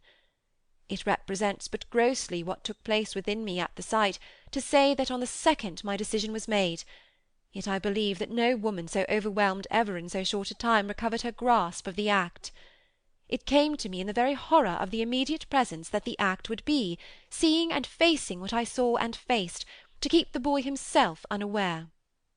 The inspiration, I call it by no other name, was that I felt how voluntarily, how transcendently I might. It was like fighting with a demon for a human soul, and when I had fairly so appraised it, I saw how the human soul, held out in the tremor of my hands at arm's length, had a perfect dew of sweat on a lovely childish forehead. The face that was close to mine was as white as the face against the glass, and out of it presently came a sound, not low nor weak, but as if from much further away, that I drank like a waft of fragrance. Yes, I took it. At this, with a moan of joy, I enfolded, I drew him close, and while I held him to my breast, where I could feel in the sudden fever of his little body the tremendous pulse of his little heart, I kept my eyes on the thing at the window, and saw it move and shift its posture. I have likened it to a sentinel, but its slow wheel, for a moment, was rather the prowl of a baffled beast. My present quickened courage, however, was such that, not too much to let it through, I had to shade, as it were, my flame. Meanwhile the glare of the face was again at the window, the scoundrel fixed, as if to watch and wait. It was the very confidence that I might now defy him, as well as the positive certitude by this time of the child's unconsciousness, that made me go on. "What did you take it for?" "To see what you said about me." "You opened the letter?" "I opened it." My eyes were now, as I held him off a little again, on Miles's own face, in which the collapse of mockery showed me how complete was the ravage of uneasiness. What was prodigious was that at last, by my success, his sense was sealed and his communication stopped. He knew that he was in presence, but knew not of what, and knew still less that I also was, and that I did know. And what did this strain of trouble matter when my eyes went back to the window, only to see that the air was clear again, and, by my personal triumph, the influence quenched? there was nothing there. I felt that the cause was mine, and that I should surely get all. "And you found nothing?" I let my elation out. He gave the most mournful, thoughtful little head-shake. "Nothing, nothing, nothing!" I almost shouted in my joy. "Nothing, nothing," he sadly repeated. I kissed his forehead. It was drenched. "So what have you done with it?" "I've burned it." "Burned it?" It was now or never. "Is that what you did at school?" Oh, what this brought up! "At school?" "Did you take letters, or other things?" "Other things." He appeared now to be thinking of something far off, and that reached him only through the pressure of his anxiety. Yet it did reach him. "Did I steal?" I felt myself redden to the roots of my hair, as well as wonder if it were more strange to put to a gentleman such a question, or to see him take it with allowances that gave the very distance of his fall in the world. Was it for that you mightn't go back? The only thing he felt was rather a dreary little surprise. "Did you know I mightn't go back?" "I know everything." He gave me at this the longest and strangest look. "Everything?" "Everything. Therefore, did you—" But I couldn't say it again. Miles could, very simply. "No, I didn't steal." My face must have shown him that I believed him utterly, yet my hands—but it was for pure tenderness— shook him, as if to ask him why, if it was all for nothing, he had condemned me to months of torment. "What, then, did you do?" He looked in vague pain all round the top of the room, and drew his breath, 2 or 3 times over, as if it was with difficulty. He might have been standing at the bottom of the sea, and raising his eyes to some faint green twilight. "Well, I said things." "Only that?" "They thought it was enough." "To turn you out for?" Never truly had a person turned out shown so little to explain it as this little person. He appeared to weigh my question, but in a manner quite detached, and almost helpless. "Well, I suppose I oughtn't." "But to whom did you say them?" He evidently tried to remember, but it dropped. He had lost it. "I don't know." He almost smiled at me, in the desolation of his surrender, which was indeed practically by this time so complete that I ought to have left it there. But I was infatuated, I was blind with victory, though even then the very effect that was to have brought him so much nearer was already that of added separation. "Was it to every one?" I asked. "No, it was only to—" But he gave a sick little head-shake. "I don't remember their names." "Were they then so many?" "No, only a few. Those I liked." Those he liked? I seemed to float not into clearness, but into a darker obscure, and within a minute there had come to me out of my very pity the appalling alarm of his being perhaps innocent. It was for the instant confounding and bottomless, for if he were innocent, what then on earth was I? Paralysed while it lasted by the mere brush of the question, I let him go a little, so that, with a deep-drawn sigh, he turned away from me again, which, as he faced toward the clear window, I suffered, feeling that I had nothing now there to keep him from. "And did they repeat what you said?" I went on after a moment. He was soon at some distance from me, still breathing hard, and again with the air, though now without anger for it, of being confined against his will. Once more, as he had done before, he looked up at the dim day, as if of what had hitherto sustained him nothing was left but an unspeakable anxiety. "Oh yes," he nevertheless replied. "They must have repeated them. To those they liked," he added. There was somehow less of it than I had expected, but I turned it over. "And these things came round?" "To the masters? Oh yes," he answered very simply. "But I didn't know they'd tell." The masters? They didn't. They've never told. That's why I ask you." He turned to me again, his little beautiful fevered face. "Yes, it was too bad." "Too bad?" "What I suppose I sometimes said. To write home." I can't name the exquisite pathos of the contradiction given to such a speech by such a speaker. I only know that the next instant I heard myself throw off with homely force, "Stuff and nonsense!" But the next after that I must have sounded stern enough. What were these things? My sternness was for all his judge, his executioner, yet it made him avert himself again, and that movement made me, with a single bound and an irrepressible cry, spring straight upon him. For there again, against the glass, as if to blight his confession and stay his answer, was the hideous author of our woe, the white face of damnation. I felt a sick swim at the drop of my victory and all the return of my battle, so that the wildness of my veritable leap only served as a great betrayal.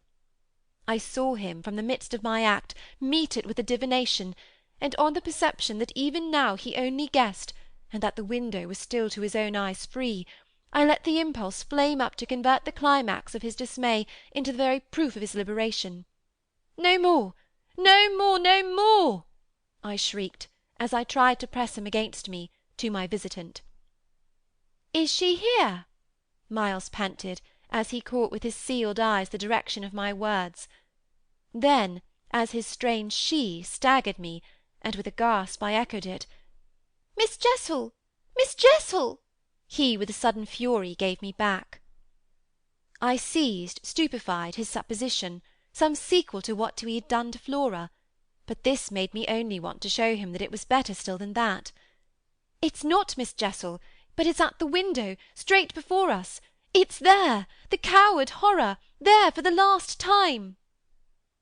At this, after a second in which his head made the movement of a baffled dog's on a scent, and then gave a frantic little shake for air and light, he was at me in a white rage, bewildered, glaring vainly over the place, and missing wholly, though it now to my sense filled the room like the taste of poison, the wide overwhelming presence. "It's he!" I was so determined to have all my proof that I flashed into ice to challenge him. "Whom do you mean by he?" "Peter Quint! You devil!" His face gave again round the room its convulsed supplication. "Where?" They are in my ears still, his supreme surrender of the name, and his tribute to my devotion. What does he matter now, my own? What will he ever matter? I have you! I launched at the beast. But he has lost you for ever. Then, for the demonstration of my work, "There! There!" I said to Miles. But he had already jerked straight round, stared, glared again, and seen but the quiet day. With the stroke of the loss I was so proud of, he uttered the cry of a creature hurled over an abyss, and the grasp with which I recovered him might have been that of catching him in his fall. I caught him, yes, I held him. It may be imagined with what a passion! But at the end of a minute I began to feel what it truly was that I held.